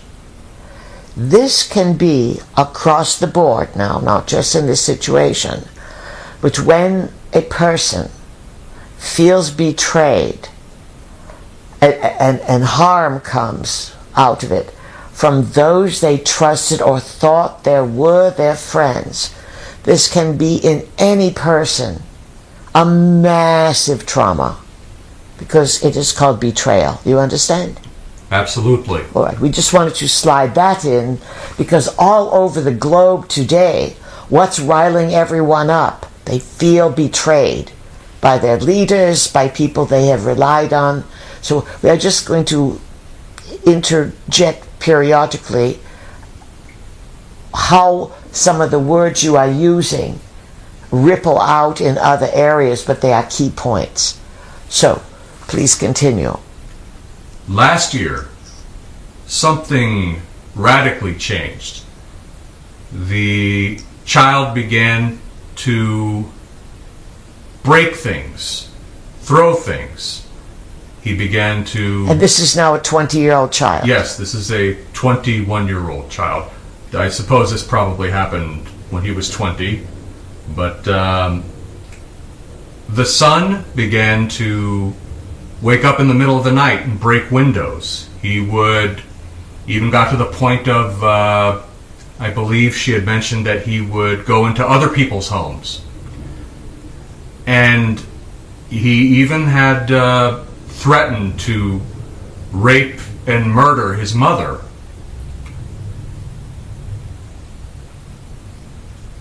Of course, he has. He's also talked about people that aren't there. He has been since institutionalized.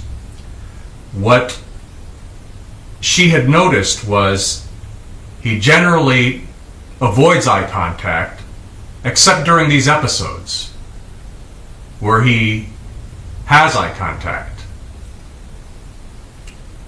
And what really I found admirable about this this listener, she did not have any sense of victimhood. She did not feel like she was a victim. She did not feel as if he was a victim. In fact, she made it very plainly stated that she knows that he has agency and that he has his own soul plan. But in spite of the protection that she provides for him, both physically and in the unseen realm, in his surroundings, she didn't know how someone in his situation could protect himself. What is it that we do for people in these situations that do not appear to have the ability to protect themselves or to help themselves? Here's the question. How does an individual like this protect himself? He's not capable of it. Then how does the mother or someone who is around them protect this individual other than putting them in an institution of some sort? You said that the mother takes the stance of she's not a victim, he's not a victim. Correct. She is, in her own capacity, providing an opportunity for a very, very conflicted and pain-carrying soul to enter reality and to take on, well, let's just say, what do we always say to people? What you do comes back to you. Absolutely. It's inescapable. And in today's world, where it's chock full of people, 7.5 billion or whatever, and it's chock full of wounded souls because of many accumulations in the past, many people all over the world are dealing with something like what this lady is sharing. She is not unique. She may not find others in her neighborhood or in a few hundred people she knows, but around the world. Many, many souls have come in at this time to, the old expression is, to work off their karma, to have an opportunity in a time when people are not necessarily killed or chained to prison walls and thrown slops through the window, when people used to have insanity, so to speak, and big soul issues, they were not treated well. Today, with your modern medications, there is an ability to, on a physical level, calm down the chemical imbalance. The entities would create the chemical imbalance. The soul and the difficult birth would be an indication of, I've got a rough life ahead of me. I don't think I can do it. I don't want it. And yet I have a loving mother that's willing to stand by me. There are many souls that come in, and then they come into a family that betrays them. The nature of your karma, in other words, the nature of what you face in this lifetime. This particular child had intellectual challenges, capacities, autistic. Autistic children have, it can be attributed to many things. Mothers are very sloppy about their habits today when they are carrying a child. And the numbers are rising and rising, but there's toxins in the air, in the soil, in the food, in the medications, in the sperm, in the ovum. And then there's all these souls that have agreements, that have things to work out. You cannot get away with it. If you are going to create violence and bring harm to others, there's a price to pay. You may say, well, I'm saving the country. I'll do a little raping on the side. Well, the only thing we can do is to burn these fields or salt the land so that after we leave, these people cannot live. It may seem noble at the time, but then you may always have issues about food because you destroyed the earth so others could not eat. And when you do a lot of destruction, either through your own hubris of authority or power or medical experimentation or war, all the things that create harm to others, you are the others. When you harm another, you harm yourself. We believe in the Mayan tradition. It's I am another you. This is what the principle is founded upon. In the current era, the massive amount of invisibles, unquiet dead, mischief makers, and a tremendous number of demons. The demons really came forward through your TV shows, through the glamorization of violence, fear, seeking out adrenaline, cortisol, horror situations, depicting horrible situations and then being entertained by them. The ritual working of the event called 9/11, followed by a big ritual working between Hamas and Israel, the workings that are very dark practices going on in the other war zone of Ukraine, Russia. All these situations call dark forces in. And when the dark forces come in, they can jump on a warrior, a person that's befuddled, and then the people carry them and they distribute them, and they jump onto others who are in fear. So there are many ways that you can be just oblivious and pick up entities. You can be overly empathetic and feel sorry for people and pick up entities. This is what's been pointed out, the medical profession, the undertaking, those who handle death, first responders. All of these people later on can suffer physical and mental befuddlement because there's no spirit releasement therapy. Before we get to that, let's give you another question here, or comment. As heart-opening as it is, when you feel sorry for people and you want to alleviate their pain, or you defend them because they are helpless and they are innocent children. Children are innocent when they are born and they need to be protected. But they have a whole Encyclopedia Britannica of books that they bring with them that their soul must work out. Sometimes they are great inventors. Sometimes they bring upliftment to the world. Sometimes they are charming. Sometimes they are seductive.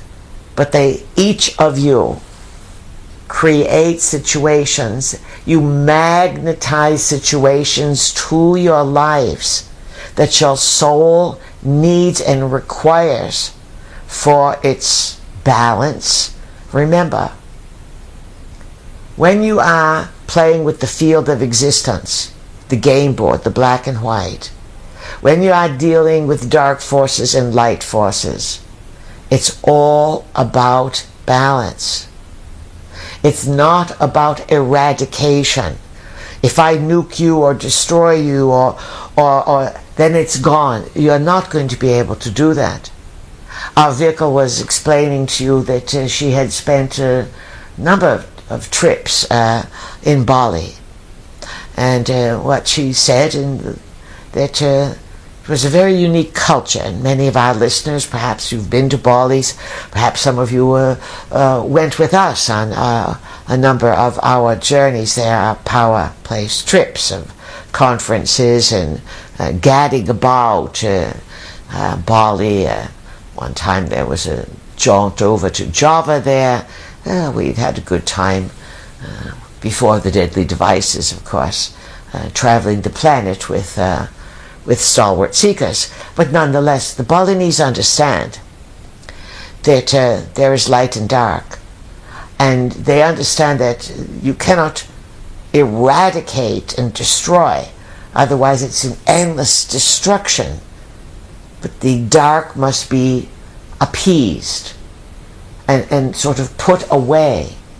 And the dark forces, the gift is that they make you more aware of the importance of beauty, of balance, of doing good. The more you do beauty, balance, and you make a pleasant, beautiful environment. Think of the classics of the classic architecture and sculpture of Greece, of Rome. They began to understand the importance of beauty rather than just war and ugliness.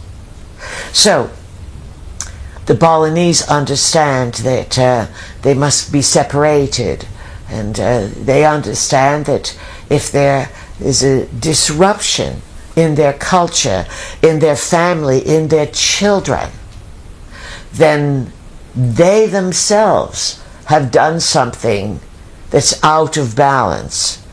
And then they will do situations, and they will do offerings, and they will do ceremonies, and they have protection of their children. We believe it is Bali and perhaps other cultures where they do not permit their children to put their feet on the ground for the first year or something. They are always held. They are protected. They are cherished. They are not spoiled. They are not overindulged. It is understood that as human beings, the innocence of childhood must be revered, so that that child is not left alone, so that child is not left to its own devices, bombarded with electronics or filled with toxins. That when you nourish that child like you would a garden, then you can harvest the fruits of the garden. When you nourish the child, you complement the world with a worthy, gift-giving adult, not a child who grows up to kill their parents, which is all too common today. Not common, but stories like that were never heard of. And now you pick up a tabloid or listen to the news and someone's having a meltdown one place or another, whether it's schools or at home or on the streets. Lots to think about, but the bottom line is you are going to pay the price of what you have set into motion. Today, because there's so many opportunities to have a healing in the body, many of the most wounded souls from Atlantean times are in the body, and they're in a body that's not often highly functional. They are vulnerable. Many of the autistic children are those who think that they're in the wrong body. They likely brought an entity with them.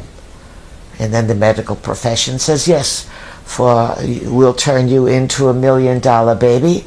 We'll make $1 million off of you over your lifetime.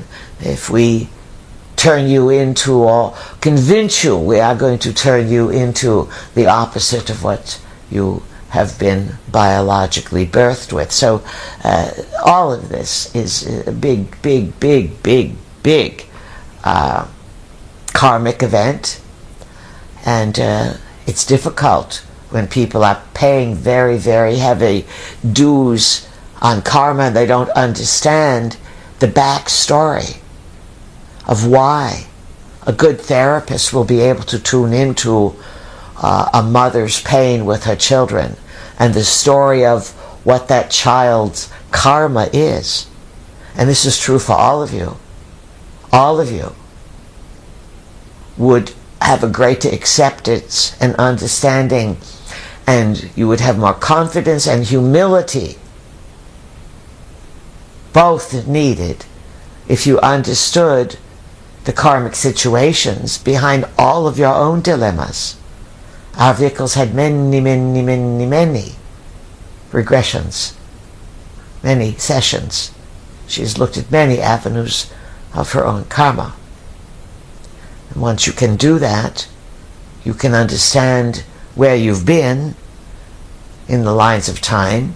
It can help you have greater choice about where you are going, while you're all still managing the light, the dark, and a biological body that's filled with all kinds of ancestral programs. So, what else? Well, Bees, I thought you might want to discuss the removal of entities. The releasement. Yes, the releasement. The releasement. We have some tools at our disposal. There are people that have studied this, and there are practitioners in this area. Yes. We have the book titled Remarkable Healings. That is by the Dr. Modi, yes? Yes, Dr. Modi, M-O-D-I. Modi. And she is a psychiatrist. Correct. We believe. And, it's fascinating. So, Remarkable Healings. Now, we are going to cover a few books now, Mr. Conwell. So, write these things down, folks. Look them up. Last time we talked about Edith Fiore, Unquiet Dead. Her work was in the 80s through hypnosis. and one of her big discoveries was that these hitchhikers could change your sexual orientation. Now, Dr. Modi, when the chemical stuff didn't work, she began to do big exploration, but it is important to understand remarkable healings. In other words, people who have struggled with these situations, finding the right therapist can lead you to remarkable healings, because what the therapist is going to do with you is to, in plain terms, depossess you. Remove entity removal, entity detachment, depossession, exorcisms. These are all the same thing, and there will be many techniques. What works for some might not work for another. But in a person that is struggling, that does not have mental capacity issues, a person that is not autistic, a person that's cognitive but just possessed, the bottom line is, we've said this for years, you're going to have to change your behavior. This is why people go to rehab.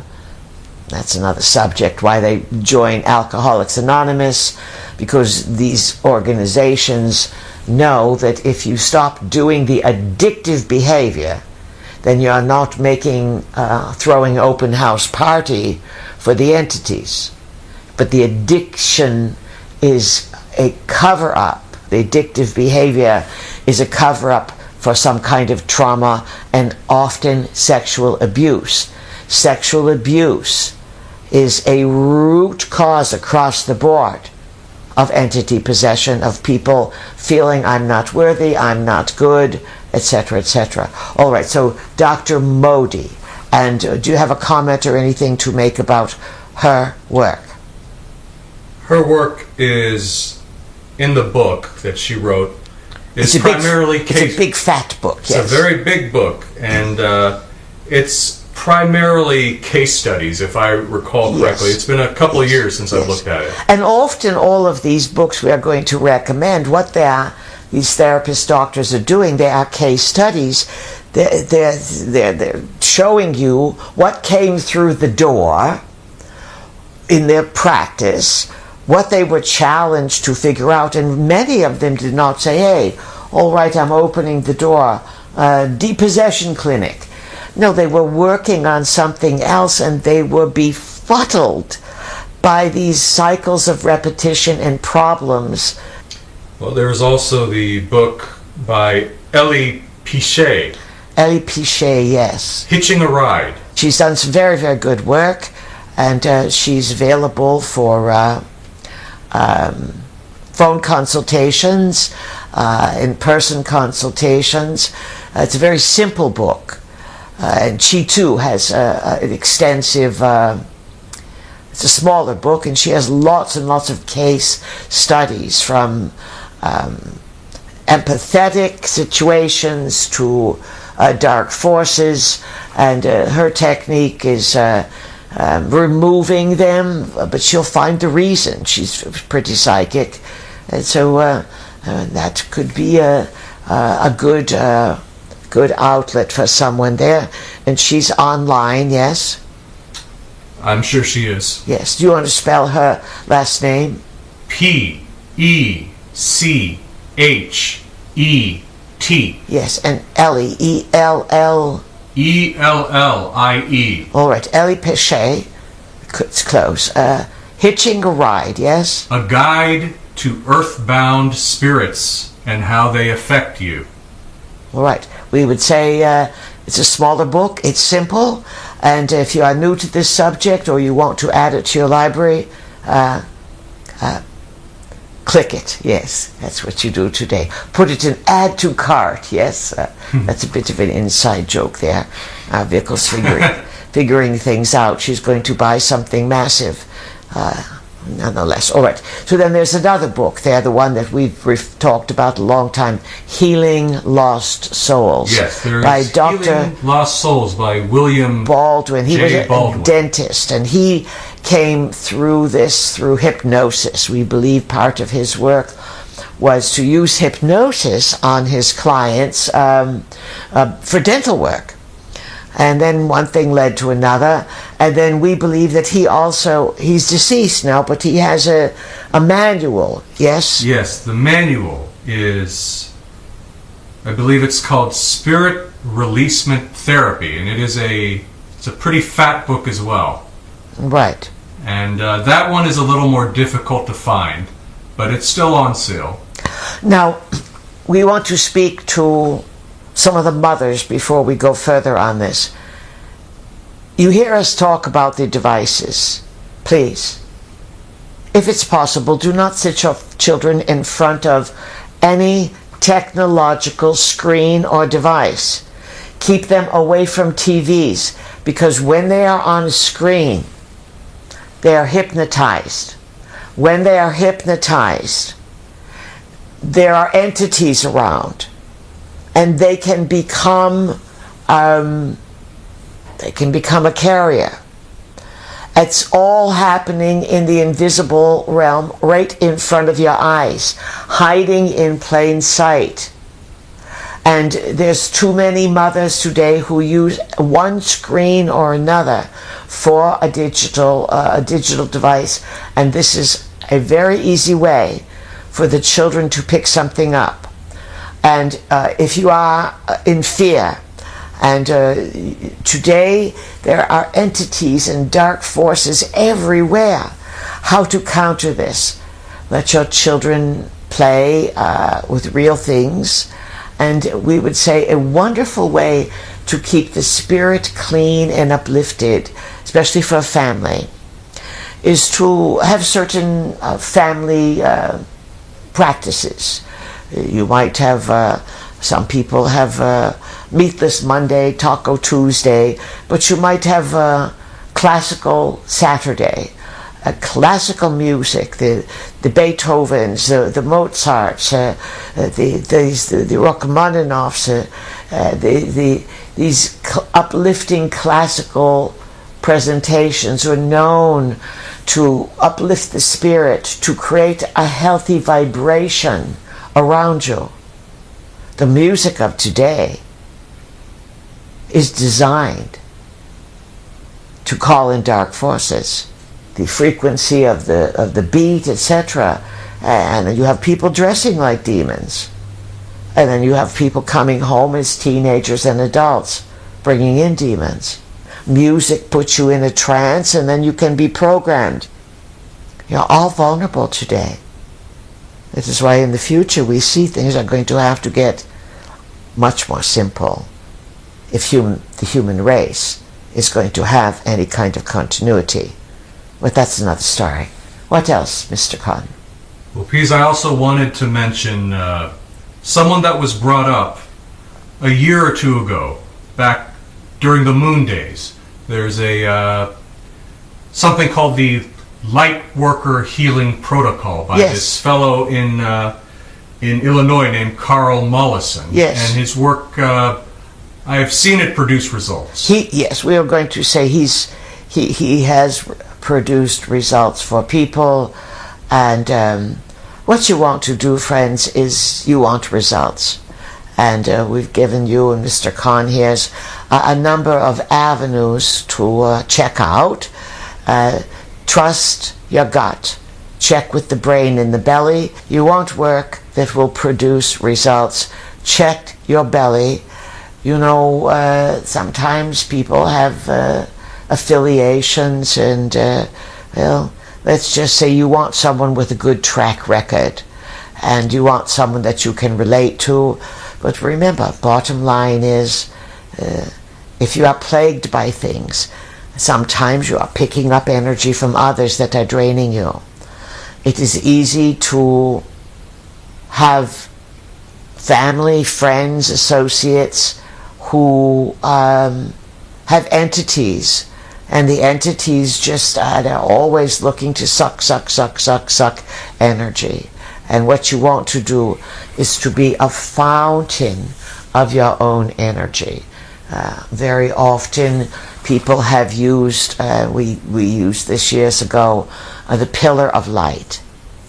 And even though the light can be absconded and used to trick people, the old blinded by the light, there is a certain affiliation, a comfort towards using the vibration of light. Many affiliated with love and the divine creation, etc. And so not only can you use the auric field of making sure you have a good, solid, egg-shaped aura. You want to check it every day. Again, do not fall into hubris where you think, well, I know all about that, so I don't have to do it. It is very easy to pick stuff up today, especially if you have suffered from fear, insecurity, big trauma, ongoing trauma. Now, most of you are not going to pick stuff up if you are in the body, if you are comfortable, if you have a strong sense of self-worth, if you are not letting others boss you around or suck your energy, or you are a people pleaser. Oh, stay away from all that. But still, there's forces afoot. Keep the picture of a strong, golden egg-shaped aura. Don't think that bigger is better and you're going to compete with the sun. That's not what this is about. You want to keep yourself with some humility but some confidence and understanding that no matter how much you think you know, there's a lot more to learn that's going to unfold around the corner. And well, let's see, we know that people always wait for some cool reports. We'll give a quick one at the end, but we'll give you a chance to tidy things up here. Something else to say, Mr. Khan? Well, Pease, I have, it's early in the day, and I have more than enough material for a part 2 if your vehicle is up for it. We could take a recess. Oh, and then come back for part 2. Well, it would be part 3. Oh, absolutely. But part 2 for today. All right. Yes, we can do that. Now, let's give a pigeon report right now, and then we can take a recess and continue because you have much more to say. Yes. Yes, I do. All right. So. Let's see now. We know everyone is just waiting. When are the P's going to do the pigeons? OMP. Oh, my pigeons, where are they? Well, we've been covering, as you know, political angles, and things are quite in turmoil. And so we'll see if we can tune into what's going on. So let's take it away, guys, from the halls of secret Washington to the shores of Italy. Now, Italy's not so much in the news, but Washington is, and oh goodness gracious, there's a bit of turmoil going on. Peanuts and popcorn, well, we announced last time that they know the portal's closing, but they want everyone to know that Biden is bitter. He's very, very bitter. And he's on, he wants to play, he's going to play the vengeance card, yes. Now, there are many believe that the original nacho is placed away. Some think he's eating applesauce and watching cartoons. Some thinks he's been sequestered away in one of these secret prisons. Some think he's long gone and buried in a special ceremony in one of these big cemeteries there. And some believe that there are many actors that play out the Nacho role, the Not Joe Buck Me O'Biden, and there's even been many revelations that have been sent to our vehicle showing him wearing a mask. Or how many versions of Nacho have you seen? He tends to morph and look quite differently. So whoever the magical Joe is, he's bitter. He's been playing a bitter card, and he wants vengeance. And some of the vengeance that is being played out through him is that suddenly he's very coherent. He's making rational statements, and he even, well, Peanuts and Popcorn say that they're responsible for it. They got him to wear a MAGA hat. Yes, a MAGA hat. And so the book, Farewell to Failure, that Peanuts and Popcorn are working on, they're planning on it being a big success. Remember, they are the world-renowned, only best-selling pigeon authors of the book, The Secret Life of Traitor Joe, Treason is the Reason, and then they are massive entrepreneurs. Right now, on some of Joe's time off, they are going to take him to where they escaped last year, if you remember, to part-time work. They boogied it out of Washington because Nancy Pelosi, the dragon that she is, she was spitting fire, and she wanted to know about that treason book because everything was breaking loose. And so Peanuts and Popcorn went apple picking, if you remember. They went to Vermont, upstate New York. This year they're going to take Joe, and they're going to, they plan on some adventures in the apple orchards, and so that's what's going on. And so they say that Joe is on the warpath. Nacho, he's on the warpath. Dr. Jill, whoever she is, she's the war chieftain. She's really snorting fire and spitting fire, and there's lots and lots and lots of anger behind the scenes and turmoil. And then there's, of course, magical Camelot, the Ultra assignment there, and Pretzel and Popo are onto that, and they're saying that it's just too cuckoo for them. It's, yes, cuckoo. It's too cuckoo for them. Of course, they're young. They don't have the sophistication of Peanuts and Popcorn. It's too cuckoo, and they say that once all the farewells are made and that she's disposed of, so to speak, for whatever job she'll be doing next, using other projects there, this is upsetting now to Peanuts and Popcorn. Pretzel and Popo want to join the Puffies. Peanuts and Popcorn are totally against it. You're too young. But Pretzel and Popo think the action is really happening with the Puffies, not their parents who are writing Farewell to Failure. They want to fly high for freedom into new realms. So it looks like there's some family problems, there's some insurrections, there's some coups, of course, and there's knee problems and mask problems, and well, from the halls of secret Washington, friends, there's insider reports, and there'll be more later from the other pigeons. They have much to bring in. So Mr. Khan has suggested that we continue.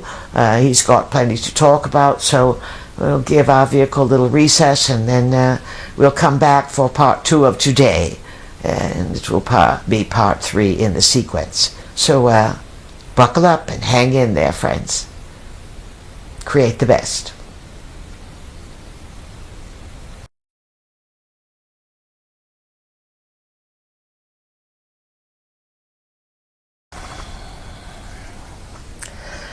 All right, good afternoon once again.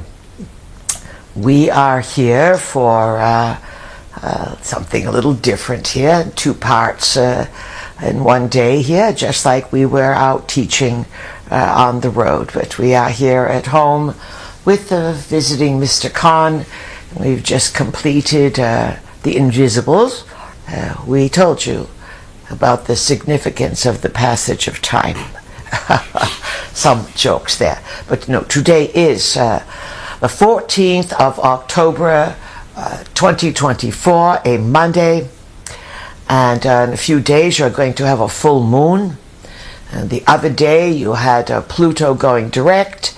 And that's going to stir up a lot of stuff. A full moon, well, this week that will stir up a lot of stuff. And we are here to do the second part of today's discussion, rather spontaneous there, of Mr. Khan to suggest it. And we will do a further discussion on the invisibles.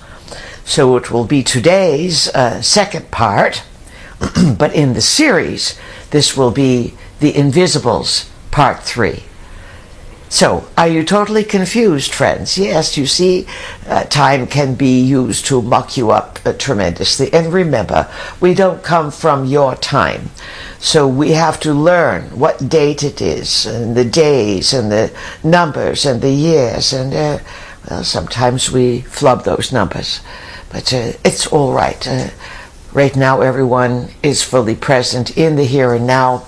Mr. Khan says he's got a lot more that he's researched and prepped for. So let's take it away, Mr. Khan, with the invisibles. Yes. There's a particular industry that appears to be more targeted by the invisibles. I've seen many instances where there are some extremely gifted singers and performers that go into the music industry and into Hollywood, and they're very innocent. They have, you can see the sparkle in their eye. Yeah, like a Justin Bieber. Yes, like a Justin Bieber when they're younger. And when they get older, they're addicted to drugs. They look vacant. They look vacant. They're a husk of their former self, and they're in and out of rehab constantly. I have the sense that the invisibles like to take the innocence from the youth, from the more pure. Well, yes, it is. The energy is very vital. If you think about a babe, when a babe is born, premature babe might be 2 pounds or some such. We are not sure the poundage of the earliest, the youngest that could fully grow. But if you just take an average birth weight of about 7 pounds, and if you think about in the first year what that little baby did, and then it in 1 year it's pretty vibrant. It's massively accelerated its growth. The stem cells on that level would be very active, just as the stem cells building the baby are very, very active. And this is why there is one of the reasons behind the scenes so much controversy about abortion, and that's a whole other subject. But there's a stage of rapid growth from conception, and then from birth, this rapid growth in the first year. And then if you look at the first 10 years, you cannot even recognize often the 1-year-old from the 10-year-old. So there is a tremendous amount of activity, and the cells are new, and especially if they have not been filled with toxins and polluted, they are growing very rapidly. And so the dark forces might be very attracted to the vitality of the cells. A lost soul might be attracted to the innocence of the child because it would convince itself the child needed it, or the child would not chase it away. It would be seen as an imaginary friend. And of course, Hollywood is all about magical. And when we were talking magical in these terms, you're talking MK Ultra, the ability to bend a mind, to shape a mind through sometimes trauma-based mind control. And Hollywood is full of mothers and fathers who often traumatize their children and prepare their children to be in the entertainment world. There's a lot of deception in that world, and it's been reported that way back even into the realm of silent movies, that female actresses back then were really men in drag, so to speak. And today there's, you know what the situation is about the genders and bending and who's who and what's what, and without giving great offense to anyone, what you're dealing with, these invisibles can totally change everything about a human being. In other words, they get into a human's psyche and they sort of just blend in, and then there is great confusion.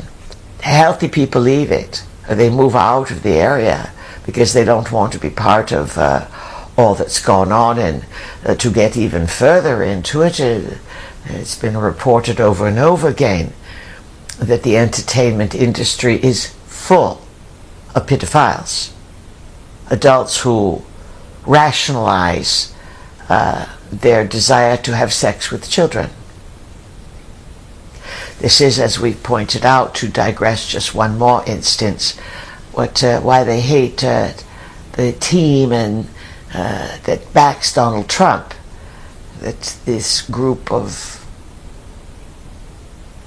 humans, loyal humans, they understand some of the darkest stuff that's going on the planet. So where were you going with what your points were making?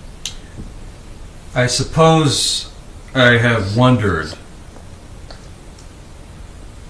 what is it about Hollywood and music that attracts these entities more as far as these performers are concerned, as opposed to other industries? For instance, I have not seen this in the realm of engineering. I haven't seen this type of, degrading of people in, you could just, plumbing, for instance. Well, it certainly is in basketball and football. Yes, sports. It seems to track areas where the public is focused, almost as if they can degrade the general population. Yes, yes. This is why you've talked about the stadium, the big stadium in Rome there, the Colosseum. Yes. And its egg, elliptical or circular shape. Remember, the circle is always the female sign, the circle, the round. It's a containment. And then the obelisk is a mimic of the phallus, but it also is the sort of sender, the telegrapher. You follow? And we've said that 1 and 0 are the makeup of existence, and of course you've used your 1 and 0s to completely build the technological world. So stadiums are generally of an oval, round nature, and the resonation of the crowd yelling, screaming, the music, the sound of the people, the hurrah, the yay, when it's in a circle, it creates what is the old term? It can create a standing columnar wave. Do you understand what that is? No, I've never heard of that. Stories are that the walls of Jericho were brought down by the opposing army marching around over and over and over again and making sound. And the sound created a standing columnar wave, and the sound brought the walls of Jericho down. Now, that's the story from a society that perhaps would not understand technology. But certainly, many native peoples understood the power of running in a circle, doing things round and round, and making sound. Sort of your modern merry-go-rounds that were coming out, 100 or more than 100 years ago. They were built on that premise. You go around and there's a transference of energy and sound. So for sports and entertainment, or the killing fields in the Colosseum, the death was entertainment. There's more energy that is built. And then the energy goes upward. Because usually when you see a circular structure built today, nearby there will be obelisk-like situations, or perhaps standing buildings. It's just a containment of energy. It's not dispersed. It's contained. And then the beings can come in and just it just makes for one great big cozy nest. Well, these entities that you had mentioned previously, they feed off of negative energy. They desire fear, suffering, helplessness. Yes. Is this the only way that they're able to survive? Let's say that when there's no food for them emotionally, then they go into hibernation. It's a better way of saying it. They are not eradicated. This is important to understand, that when you operate under the premise, any dimension, any aspect of reality, when it operates under the premise of this must be destroyed in order for us to survive, we must annihilate it. We were saying earlier that the Balinese understand that you acknowledge that these forces are there, you feed them minimally. And the Balinese used to feed the dark forces or distract them from invading their high religious days. They would have cockfights, rooster fights in one part of the temple. And all the men would be there, and they would have their roosters, and they'd be yelling and screaming and yelling and screaming. And their theory was this: their job was to entice the dark forces into the fighting roosters by screaming and yelling at the temple. Our vehicle has been to a number of these high holidays or high holy days within the Balinese culture there, which is basically Hindu. And so then the rest of the temple complex would be dressed out in beautiful clothes, and sometimes they would have a gold thread through them, and there would be beauty and flowers and incense and pageantry, and they would be putting and much music and playing of the gamelan. Gamelan is like an Asian xylophone, and some drums and things, and they would be calling in and honoring the good forces of creation, while the men, their job was maybe the other side of the temple complex, which could be a couple acres inside, or at least an acre, to have a portal where the dark forces would be more attracted to the fear and the chaos and the yelling and the roosters than they would be to disrupt the pageantry. You understand? Mm-hmm. It's like you make the kids' table so that the adults' table can be peaceful? Yes. Yes. And also important to understand with the Balinese is a very, very old culture. They believe, as many other cultures do, in the dragon.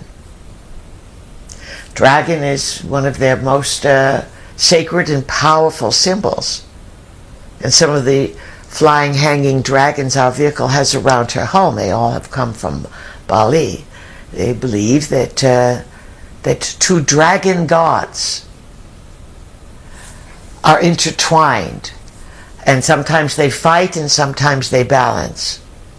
But they are the overlords of Earth. It's interesting, you go to Wales, they also have a story about dragons and intertwined and balancing over Earth. And you go into Eastern Europe. Our vehicle was in southern Poland one time, Krakow, we believe. It was on the outskirts of the Zakopane Mountains, and there it was, a big dragon, and it was the protector, the symbol from medieval times of the Polish city of Krakow. So you find this everywhere. Our vehicle was traveling in Australia and New Zealand, and they have the dragon spirits of the water. They have the dragon protectors that the Aboriginals understand as creation forces. Dragon forces would have their own legions of invisibles that would do the work for them, and that if fear is generated and broadcast to large groups of people, as you said, sports, but particularly Hollywood. Now Hollywood's all over the world. This is why we've said people all over the world are confused and suffering from very similar situations. Some are more extreme than others, but many people are having problems with their children today. Many. And we are talking children 30 and under. And that would be 30 and under, what generation? Gen Z, they call it, with a smattering of some of the next generation there, Capricorn. So what else? The therapists that deal with spirit releasement, they often talk about a process where they release the dark entity into the light. Yes, it's quite common. It's a quite common practice. And many times it is the intention of the therapist that performs the release, and people don't see what they've done, they can feel what they've done. So the ancient way of describing this is balancing the light and the dark, or sending the dark into the light. And now it does not mean that the dark is going to say, hey, I'm in the light, I'm saved by the light.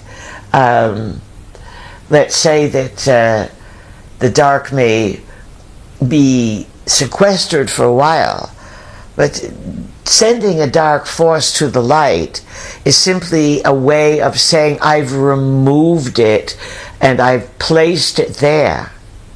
But many of those dark forces, it's not that all these dark forces may be waiting to be sent to the light. Sending them to the light is simply a way of describing something indescribable and unseeable, psychic, but it happens. It does not mean that the dark force is then absorbed by the light and eliminated.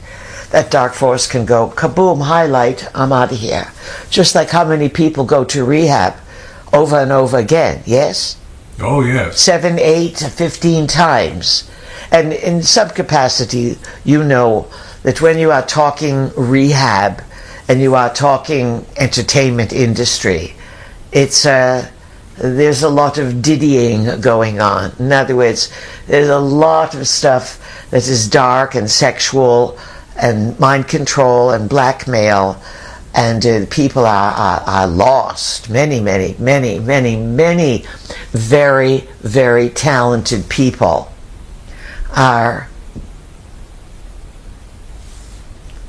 they're dealing with entities. A lot of them, it's the entity that is the talent. Understand that? Yes. Entity can be the talent because the entity can come in and occupy a body. Then you are getting to some of the big god players. Do you understand? Peace, may I interrupt? Yes, of course. You can just say you can add something there. Yes. Well, with the singer which everyone knows, Beyonce. Yes. She has an altar. Yes. Called Sasha Fierce. And a few of these others. There's one called Aguilera or something. She talks about her altars. Many of them, these people, whether they are singers or actors, they talk about their other personalities. Some are just more open. So continue. Well, I have heard people speak about these altars that these performers have, and I have heard people say that they have abilities that the regular artist would not have. They can hit higher notes than the other one. We would agree with you. There was a woman who wrote a book. She was affiliated with Fritz Springmeier. Now we're sort of bridging into mind control territory here, but it's all right. Invisibles lead to mind control. It's part of it all. But there was a fellow named Fritz Springmeier.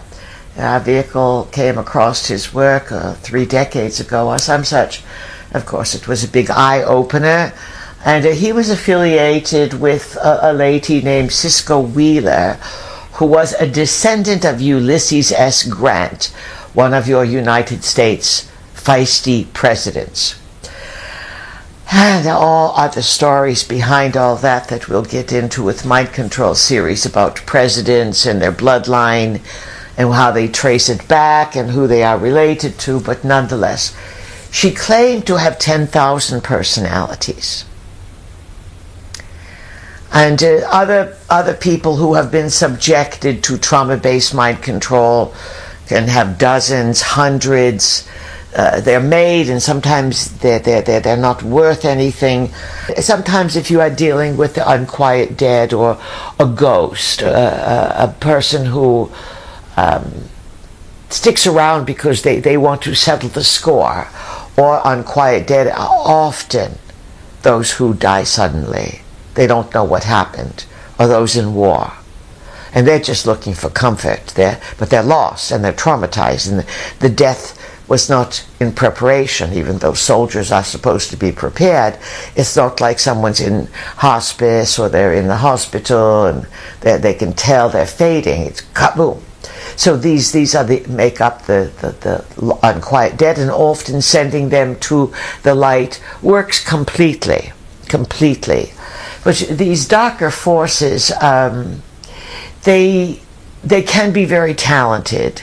Now, there's not a lot of them, but there are rituals that if you were brought up in a secret society, cult family from birth, maybe your parents are part of this kind of dark force stuff, and you would be part of different rituals at different junctures of time.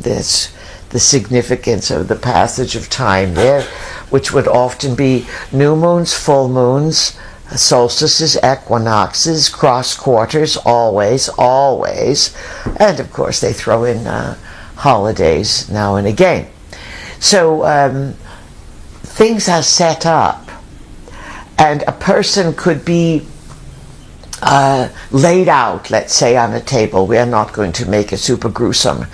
And everyone around them is dancing around in a mask and doing something. There was a movie made about this with Kubrick there. What was it called? Eyes Wide Shut. Yes, exactly. Of course, they were mad at him for exposing that because he was part of it, and then kaboom, he was deceased. But nonetheless, so you get the picture that they do these kinds of hocus pocus and voodoo and juju and all this, and they call in dark forces.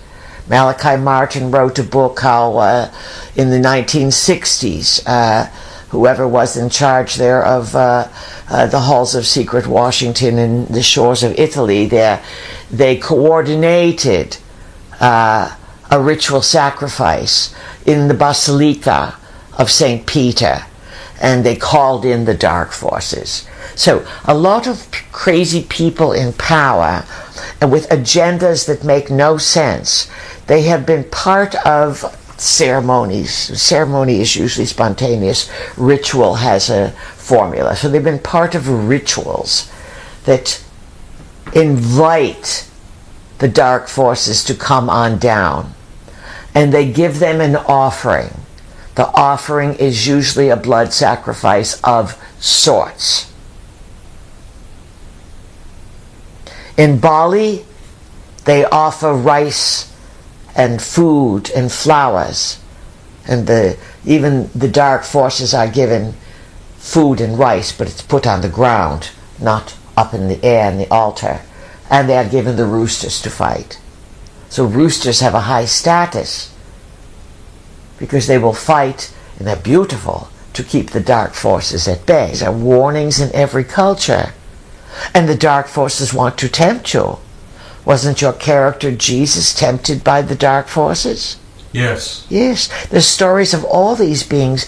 And then sometimes the dark forces take over, and then the person says, I am with the gods of light. I am now Jesus, Mary, God, Jehovah, whatever the gods are in whatever religion, it makes no difference. Everyone is subjected to the same delusional trickery and the same opportunity to uplift. The world's very complicated. You can see why some people just don't want to know, and they want to eat popcorn or fried chicken and sit in front of the TV and with their case of beer, and that's it. Because it's challenging to be a human, but there's so much excitement and dignity to it. But remember, as we said earlier, if you are in the breakdown now of systems, with Neptune at the end of Pisces, you are also in the complete and total befuddlement and mental breakdown of what's real and what's not.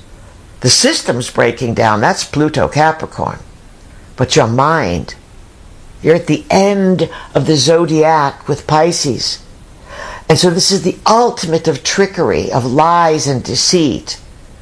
Many, many people will get caught up in a very, very nasty spider web of old karma, of people that have unfinished business, of deceit and lies, and it is very, very dicey time just now.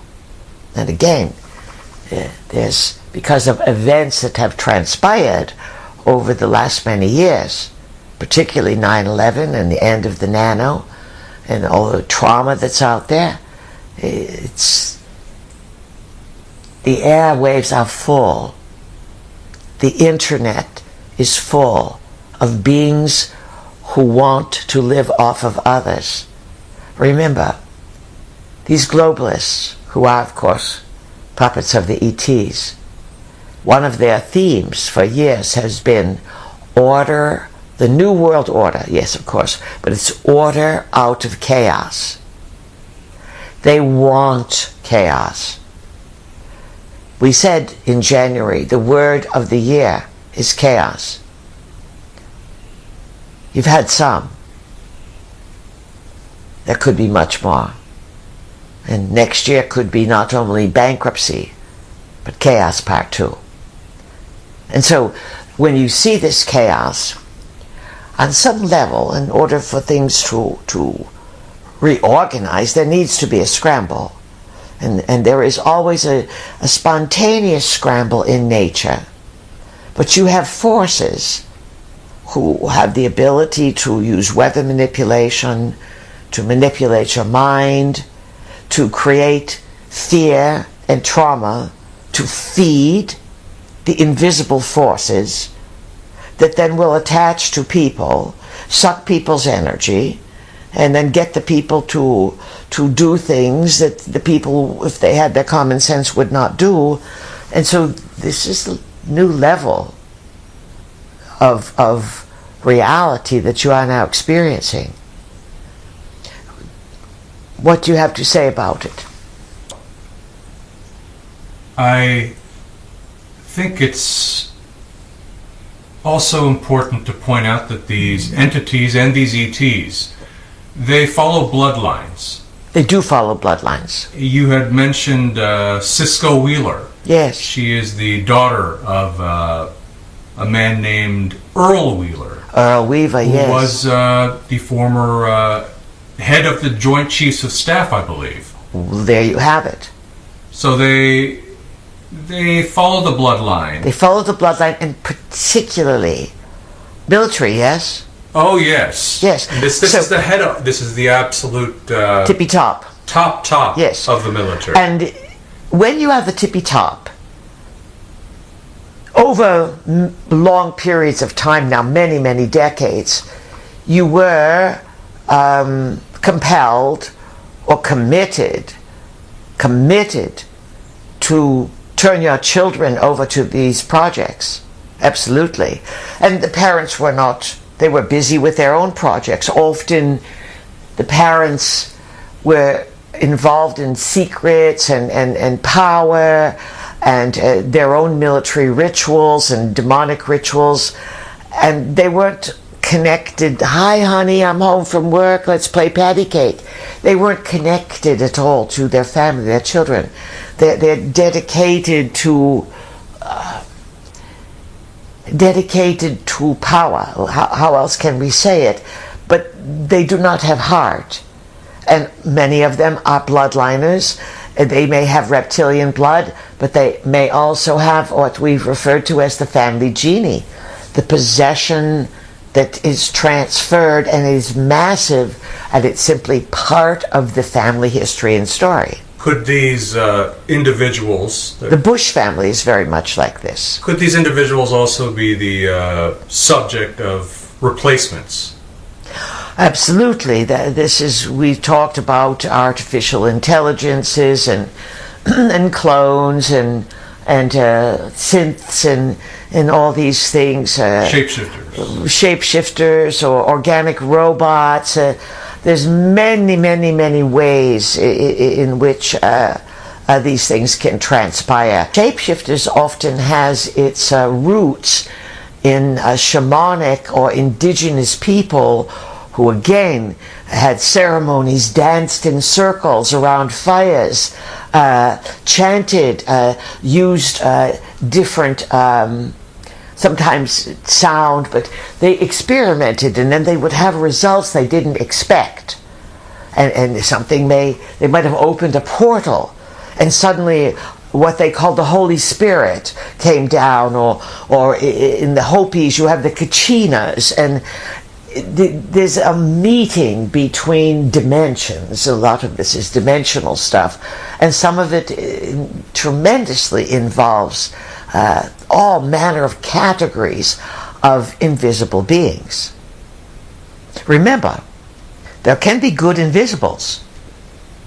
There are the forces that stand in your way, and somehow the car doesn't go off the road. There are forces that turn your head in the right direction, like Donald Trump. But many people have. You might be outside and something says, well, look up, and there you see a hawk or an eagle, or maybe you'll see a UFO. Remember, you live in an interactive, intelligent field. That's the most neutral way we can describe it. We do not diminish it. It is magnificent beyond what you can imagine. But everything is connected to everything else. There's only coincidences in politics. Isn't that the cover-up term there? That is the cover-up yes. term. What else? Do these invisibles, is it wrong to think that they have the same ability to reason or have free will like a human being would? Yes. It would be erroneous. In reason, they would not have the reasoning capacity. The invisibles are more, unless you are dealing with higher vibrationals, they are lost. They are lost. They don't always cause harm, but they certainly interfere. What about these beings that are called dark force entities? Well, those are the ones that cause big problems. They are the bloodsuckers. They are the vampires. The dark forces, they not only will they completely drain you and make you sick, but keep you alive because they like suffering. But they also will coerce you down the Epstein Diddy path of wanting raunchier sexual experiences and then leading to violence and shame and all such things. And yet, someone who really understands this, they would say, well, this is a test of God's grace. How strong are you to turn your back on these things, to repel these things? Because they are there. And you're only going to attract them once or twice to see if you are weak enough to fall for them. When they appear over and over again, it means that you are not strong enough and you don't have strong enough moral character to do good, to be good, and to get good. Well, how do the dark forces become dark? They are tempted into, first it's, hey, have you ever had a sip of wine? No. Oh, well, this is a great buzz. And then 2 weeks later, well, now I drink 3 of those bottles every day. You do? Yes. 2 weeks later, you decide there's hard liquor. Now I'm drinking 2 of those. In other words, it's lack of moderation. And it's creating harm to self and to others. So moderation is not an excuse for, well, I only do a little bit of cocaine now and again. Is that moderation, or do you really need to do that? There are plenty of other things that are legal and that are not going to destroy the body that fast. But the heavier the drugs, if you are not protected and don't know what you're doing, and you do it over and over and over again. You see, once it becomes chronic, then it becomes an addiction. And if you are harming yourself, or it's compelling you to harm others, then it builds up demon energy. And you see, the demons are like, well, we took the car out the other day, and you had a good ride, didn't you? And we brought the car home safe. That's good. Next time Mom and Dad are gone, we'll take it out again. A few weeks later, you're not just cruising at 45 miles an hour. You're 13 years old, and they report this all the time. The kids are on the highway. It's 2 o'clock in the morning. They're going 130 miles an hour. Because eventually the dark forces want a bigger thrill. The force may start off as a bit lost, and then it sees. This is even more exciting, more exciting. It's the energy. Remember, Mr. Khan, everything is an energy frequency signature. This is why when people use some manner of mind-altering experience, a psychedelic of sorts, for example, and they begin to open up to the mysteries of perhaps the plant kingdom, the multidimensional world, and they realize that, well, the 3D world exists, but there's these other perceptions and frequencies of reality. And it used to be that sometimes this type of journeying, even animals like to eat the magic mushrooms. Squirrels like it, the deer love it. That's where you got the prancing reindeer from at Christmas time. But it can be a spiritual experience. Native peoples have done this for so long. The shaman would do something to alter the consciousness, and then to be a seer, and then to come back and to tell people what the signs, the symbols, the auguries, what the dimensions, what the spirits, what the ancestors were saying. So invisible realms can be understood in many, many, many ways. As we talked about on the first one there, it's the visible realm and the electromagnetic spectrum.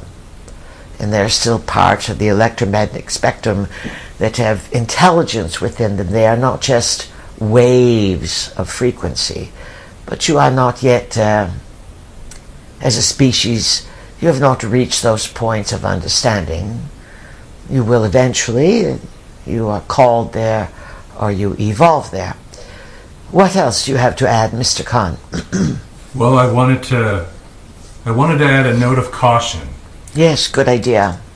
The people that have to deal with severe disruptions to their lives, to their minds, such as what we discussed in the previous recording in part 2, yes, which is part 1 of today.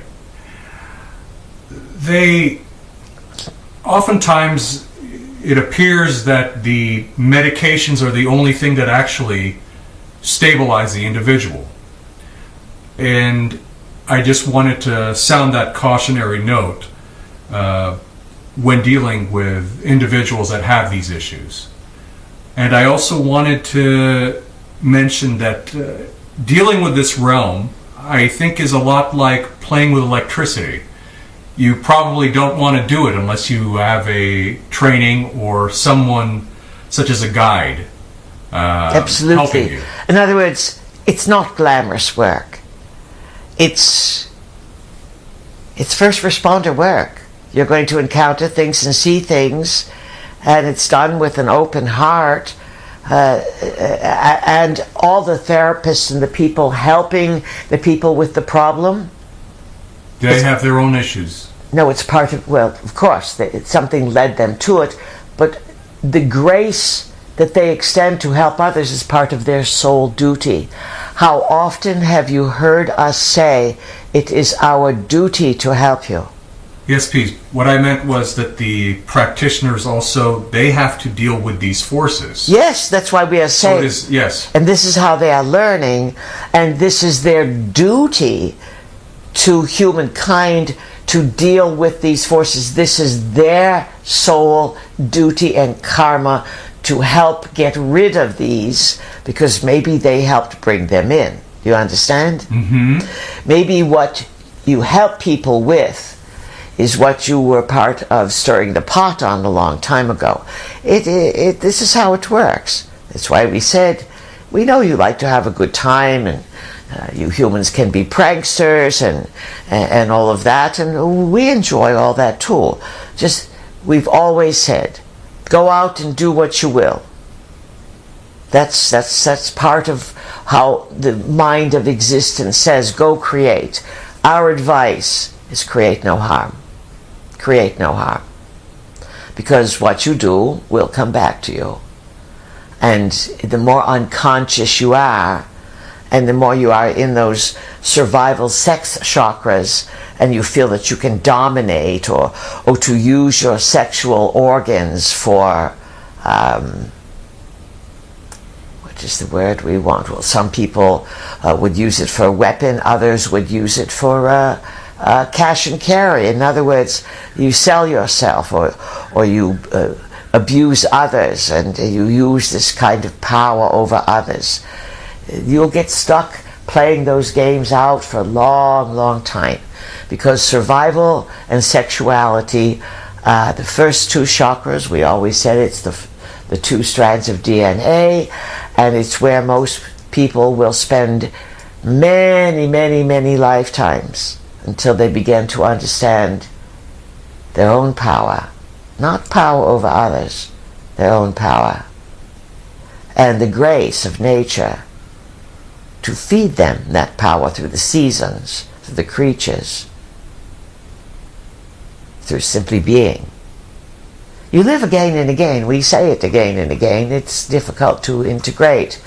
But those of you who've never had a regression or hypnosis session, go for it. We've often said the way you live, the way you act, the decorations, the souvenirs, the clothes, everything around you, the Halloween costumes that you've worn. All these things are indications of where you have comfort, where you identify from other lifetimes, who you dressed up as. What kind of coloring books, what kind of TV shows? Are you into the knights of old and the chivalry, or are you into the ancient world of the Eastern Hemisphere, where things were very ritualized in a very different way? Everything is a hint. The more conscious you become, and the more aware you become in any of your lifetimes, that you have an impact on the world, that an invisible world has an impact on you, and that you are basically here to manage energy in a biological form. As you become aware of that, and you have respect for life, for family, for grandeur, for sunrises and sunsets, for the miracle of birth. When you move into a position of awe-filled awareness, that advances your soul. The more your soul is advanced, the greater choice you have when you are in the soul realm as to who and what you can be and what you qualify for when it's time to come on down. Sometimes you'll say, no, I'll skip the come on down. I'll see you guys on the next round. Sometimes a force larger than you says, oh no, sorry, Mr. Khan, you're not skipping this one. You're going on down. You might struggle a little bit in your birth, and you might kick and scream and go, I'm not ready. But we'll help you out. You're going to be born this time, Mr. Khan. Using you as an example. It's quite miraculous, it's quite glorious, it's quite complicated, it's multidimensional. You yourselves are in charge, but you are part of other selves that are in charge. And without the invisibles, you would be nothing. And without the dark forces compelling you to become more aware, to become more embodied with goodness. And the dark forces help you want to help others. That's what you are here to learn. Your willingness to help others. But then others that are helped, they just keep holding their hands out. Help, help, help, help, help, help, help. So sometimes you give too much help, and then you stifle the person, and they just rely on help. So sometimes feeling helpless is exactly what a person needs, isolated, alone. And sometimes those situations, an invisible comes, a good invisible. The good angels, as some call them. And they give a ray of light, a ray of love. And a person has a transcendental spiritual experience. Something, they may not even remember it, but then it puts them on the journey to go from the fallen underdog into the hero's journey, where you uplift yourself and you heal and do good, and then ultimately you get to the point where you help others do good. You inspire others to good. This is how the cycle works. Never think you understand it, and never think it's the end. It's difficult for mothers and fathers to watch their children go through such difficulty, but their prayers do count. And yet sometimes the soul's journey is just meant to be lived out in isolation and struggle. And yet when the soul leaves the body, they see that they were surrounded by people who helped and didn't throw them to the curbside, but they were cared for. The healing process is very complicated. Our book, The Family of Light, is all about this healing process. Because the family of light is dealing with the family of dark. Now that family of dark is really becoming much more apparent to people all over the world. Because the dark forces may have power, but sometimes once they take people over, there's no rationality. They're just bonkers. Why are these dark forces using a human body and are bonkers? Because they're not in the human body, and they simply want to run an agenda of sex or power. And the body and the humans mean nothing to them. And sometimes the more power they have, the longer they're in the body, the more abusive acts they will get involved with. Certain there have been books by mind control survivors written about very powerful political leaders who have done continuous debasement of young children. A lot to think about, right, Mr. Khan? Yes, quite a bit. How are we doing on time? We have 18 minutes till the beeper. Oh, we have about a half an hour. So please continue in whatever direction you'd like to go in. Well, shortly before I arrived, I did have somebody ask me, why do we live again and again? And for the adventure.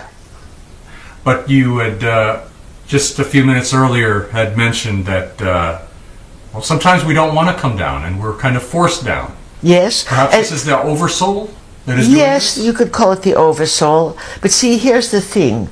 When you come on down and you're here, one of the glorious things that happens here is it's like a fine wine that's only grown in this area.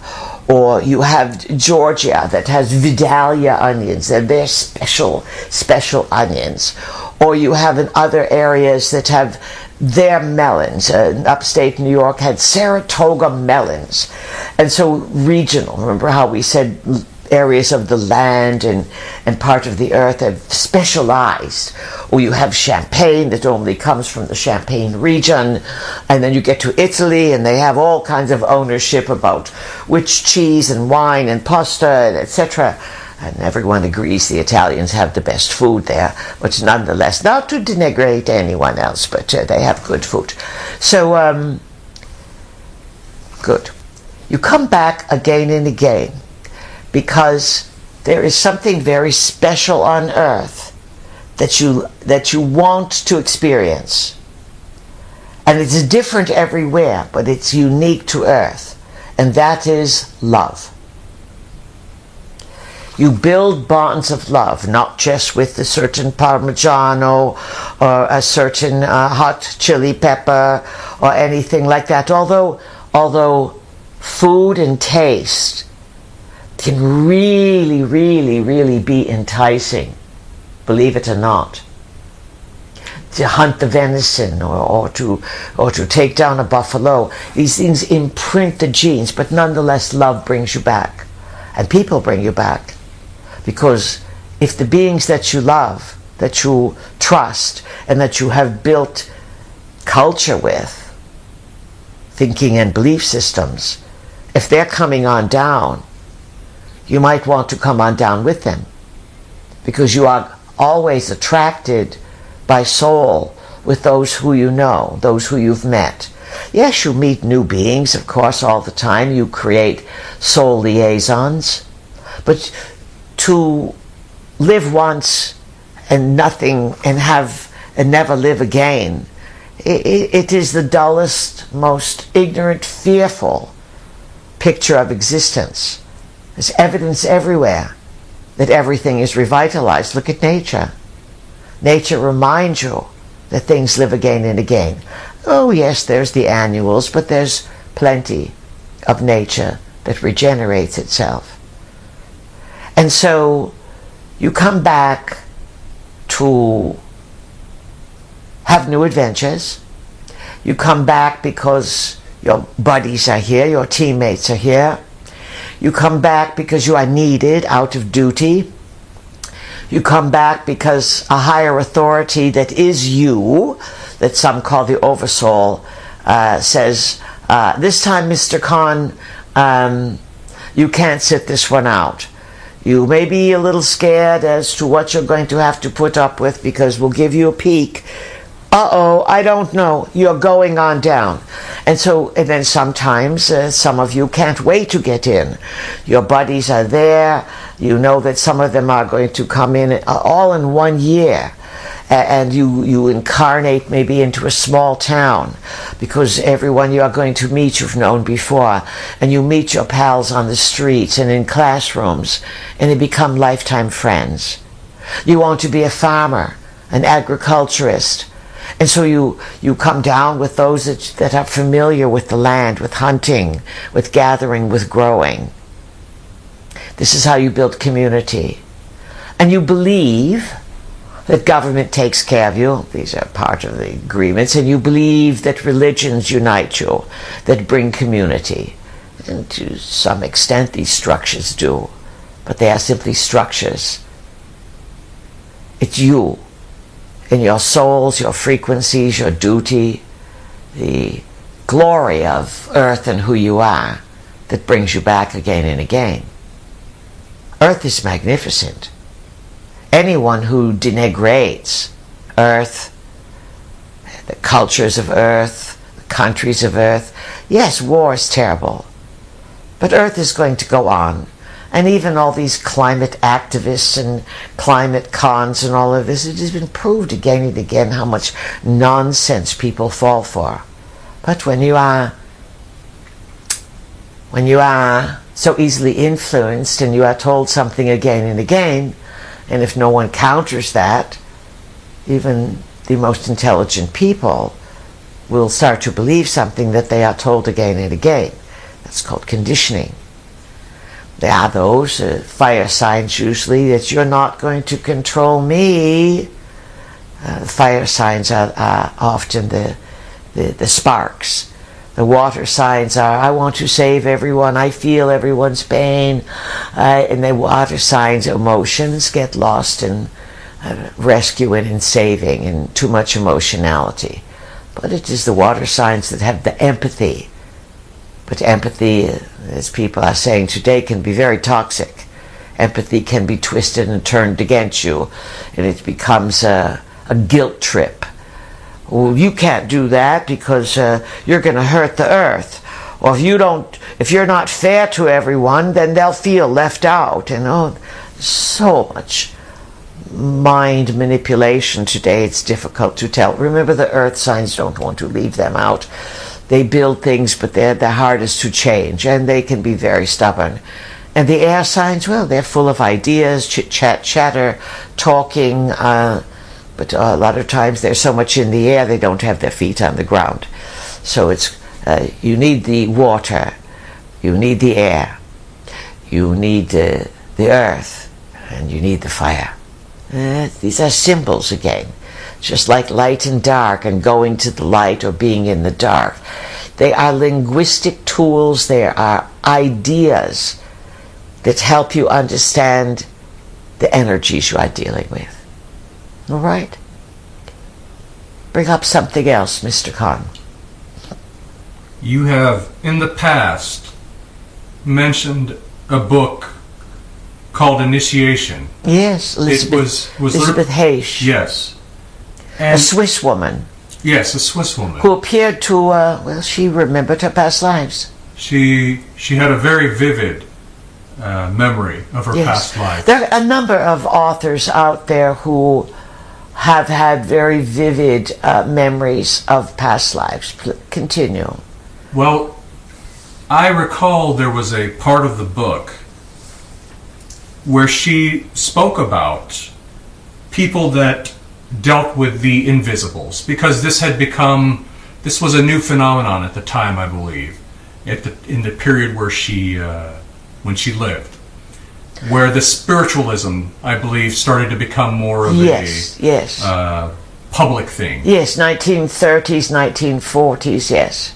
So what she described was many people that were totally functional and coherent who began playing in this realm. They went insane. They basically went crazy. I would like you to explain what occurs to the people that start playing with these forces that are ill-equipped or unprepared to know what they're dealing with. Well, everything we've been describing about the importance of being in the present and having complete body agency, integrity. In other words, it's mine and I'm in it. And I'm going to do good in it. And I'm not going to harm myself or harm others. But when people play, and of course people have been warned about the Ouija board,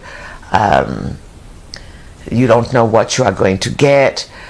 People have, as different waves of fashion come in, and you're right, between the wars, World War I and World War II, those wars, World War I stirred up a lot of negative energy.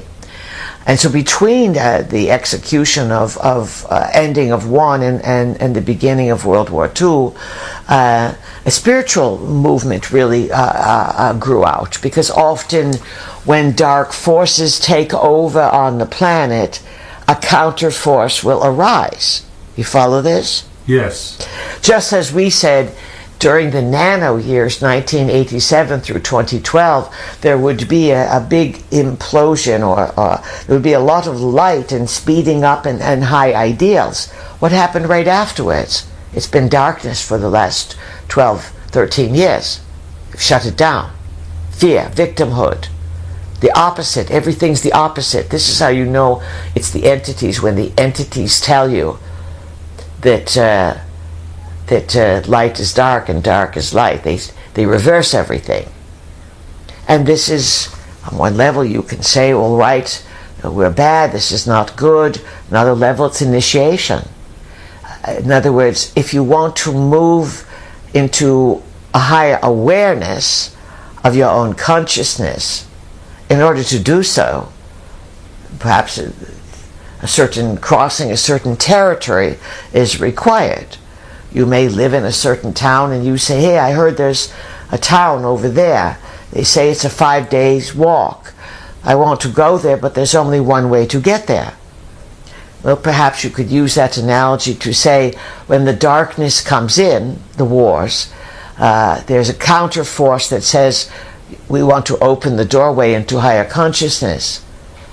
But if you don't know what you are doing and you turn it into a game, these forces that can bring you explanations and upliftment and inspiration, they can also disguise themselves as being that, and then they take people over, and then people go insane.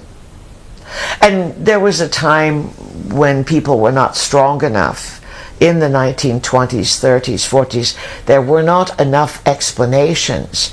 It was, the information was kept in the mystery schools. There were a few people breaking out. There were the teachings of Edgar Cayce at the time. There was Edgar Cayce, there was Blavatsky, and there was... Who was the fellow that... Manly Hall. Then Jane Roberts, of course, began to tap into the Seth material, which she did it on the Ouija board. We don't recommend that at all. And then she began to channel Seth, and she spent about 20 years providing a scholarly work through the channeling mechanism of Seth, delivering basically many volumes. They produced maybe 20 volumes of how things work. Nothing has come through anyone that is as comparable. But back to your question, why did so many back then go insane? Because it was new and they didn't understand it. And they were already getting into a world that was accelerating. While these people were doing spirituality, you had the Manhattan Project going on. They're attempting to split the atom, do you understand? Shatter it. Mm-hmm. So all these realities at once, and whenever you are dealing with nuclear energy, you are dealing with the Anunnaki. The Anunnaki, a portal was opened for them in the 20th century. Perhaps it was World War I that brought them down. It was the no-goodnik Woodrow Wilson who got you into World War I. He was the no-goodnik that also set up, as we talked, on the financial level. The Federal Reserve. The Federal Reserve, yes. Jekyll Island, all of this. And the book is called The Monster of Jekyll Island. In other words, they robbed you, they took your money away, they brought fiat money, they made it this central banking, and all of this is all connected. And it's all about power and control. But we would remind you, each of you, look at your life. Be grateful for what you have. Check out your own environment. The world you are in right now, you are responsible for creating it. So that if you are secure with money, with food, with shelter, with love, with friends, with humor, yes, and some peanuts and popcorn, you're good to go, yes? Mm-hmm. But just remember, when you put out fear into the field, fear of anything, then you weaken your field and you strengthen the no-goodniks, the invisibles. Fear can be very beneficial as a warning. Get out of the way. But when you are manipulated to be afraid of this or afraid of that, COVID was the perfect psychological tool, and many people, they took the shot. Many of them are paying the price now for it. Well, I was wondering if the piece could speculate on this Diddy character. Ooh. Apparently, everyone knows that he was a monster. Well, Diddy was, he's totally controlled. He was more out of control. Yes. Yes, we would say that the Diddy character and the things he did, there was anything goes, and he fell in love with his demonic power.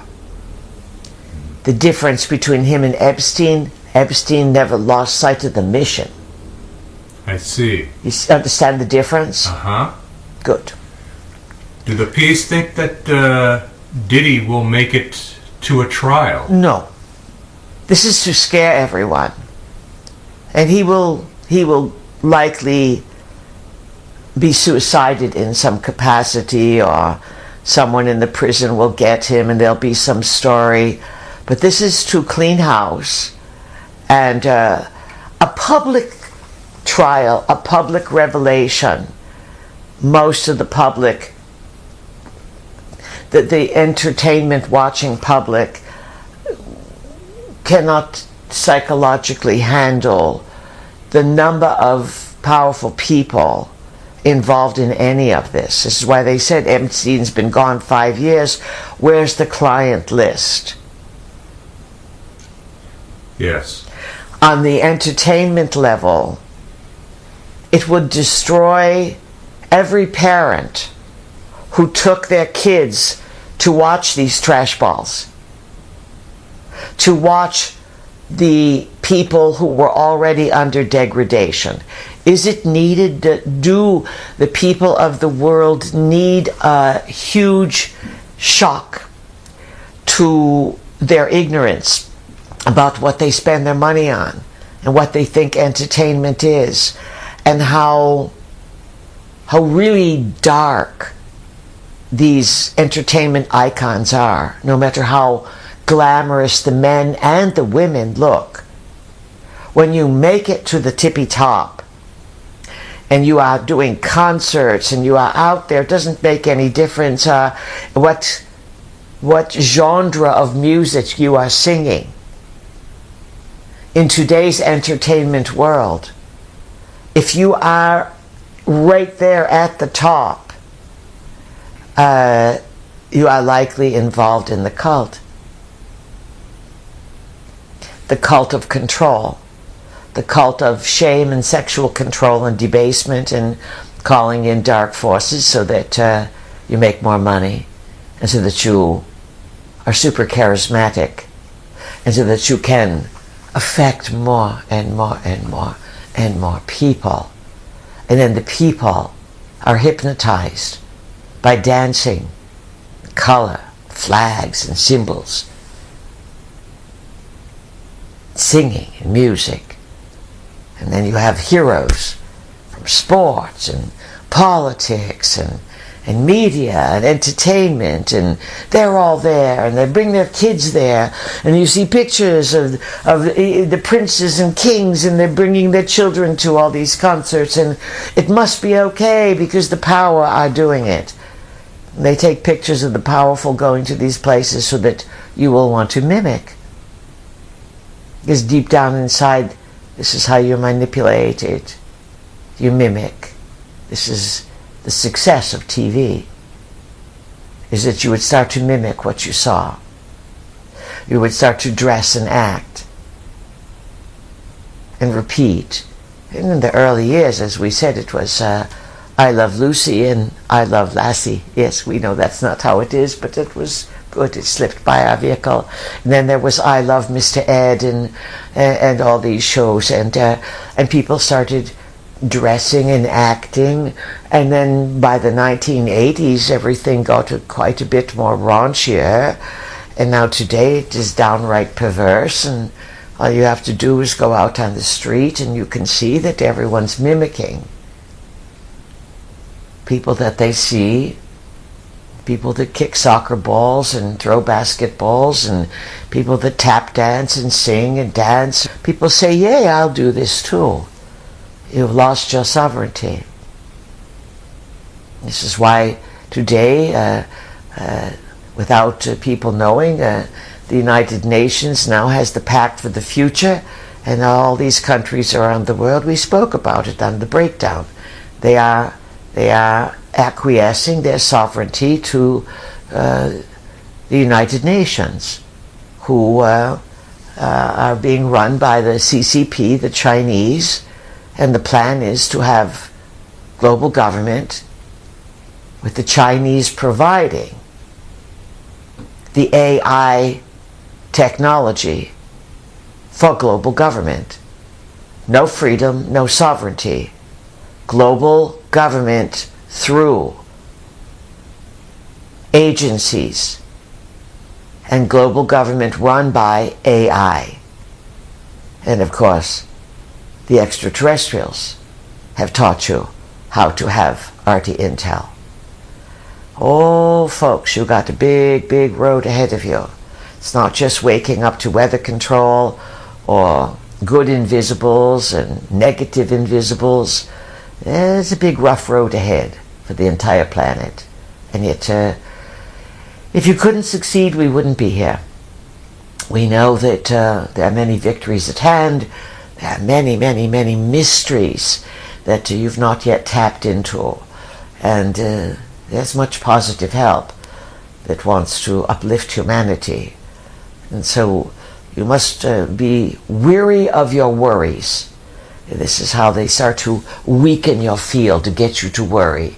oh, there's no hope for this, or this sounds really bad, or this and that. And that's why it's challenging. You have to listen to doomer and gloomers, who from their point of view, the skies don't look so good, the control of weather, the control of aerosol spraying, the control of water, the control of the food, they control the control. But you are in charge of your life. You build the frequency. What frequency are you putting out into your own environment? How much contentment do you have?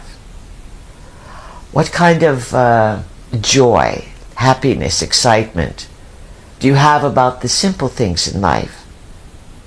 Because the immediacy of your now, when you are just in it and enjoying it, whether it is a bite of a grape, or the grapes are in season now, it's the fall season, or bringing home some pumpkins, or buying some flowers and arranging them and bringing beauty into your home, or perhaps it's time to cook the macaroni and cheese as fall, or whatever great autumn dishes you like to bring forward, baked pumpkin or whatever. When you take joy in that, when you take joy in realizing that you have food and that you can prepare this food and that you are connected to nature, when you carry that awareness, you build the probability that finds a way to make a viable future. And even if we had a magic wand and we could fix this and exonerate this and disappear that, you must go through what you are going through so that you can become aware of what you are dealing with, of the forces of existence. It's all necessary. And it's unfortunate that there's so many people that have taken on difficulty today. But there are many, many people who offer upliftment and help. We send our good vibrations and insightful, uplifting energies to all of you. And we say to you, open your heart, keep your feet on the ground, think clearly. What's the old expression there? Think deep, aim high. That's right out of the Chinese old markets. Our vehicle saw it and it was translated to her on the walls of a very, very old building. So, Mr. Khan, we are at the time to say adios. The afternoon has flown away. Our vehicle will open her eyes and she'll see where did the day go, but she'll be happy. And so, do you have any final comments? No, Peace, I do not. Well, we do. And you discussed it with us, we discussed it with you, and we forgot to mention on the breakdown the warning or the advice from everyone that got involved in the destruction in Florida and all the way up through North Carolina and beyond. Keep cash on hand. Yes? Absolutely. There's no ATMs. Your checkbook's gone. And so make sure, friends, that you have some cash stash and that you know where it is. Because when things fall apart, visible or invisible, they want to see the money. You understand? Money talks. So remember that. And we trust that you will enjoy the sessions of the last few days. So we trust we got it all correct. Mr. Khan, thank you so much for being the thinking, asking person for our listeners and for the earth people at large. Dear friends, trust yourselves. Make wise decisions. Create the best. Good afternoon. Good afternoon.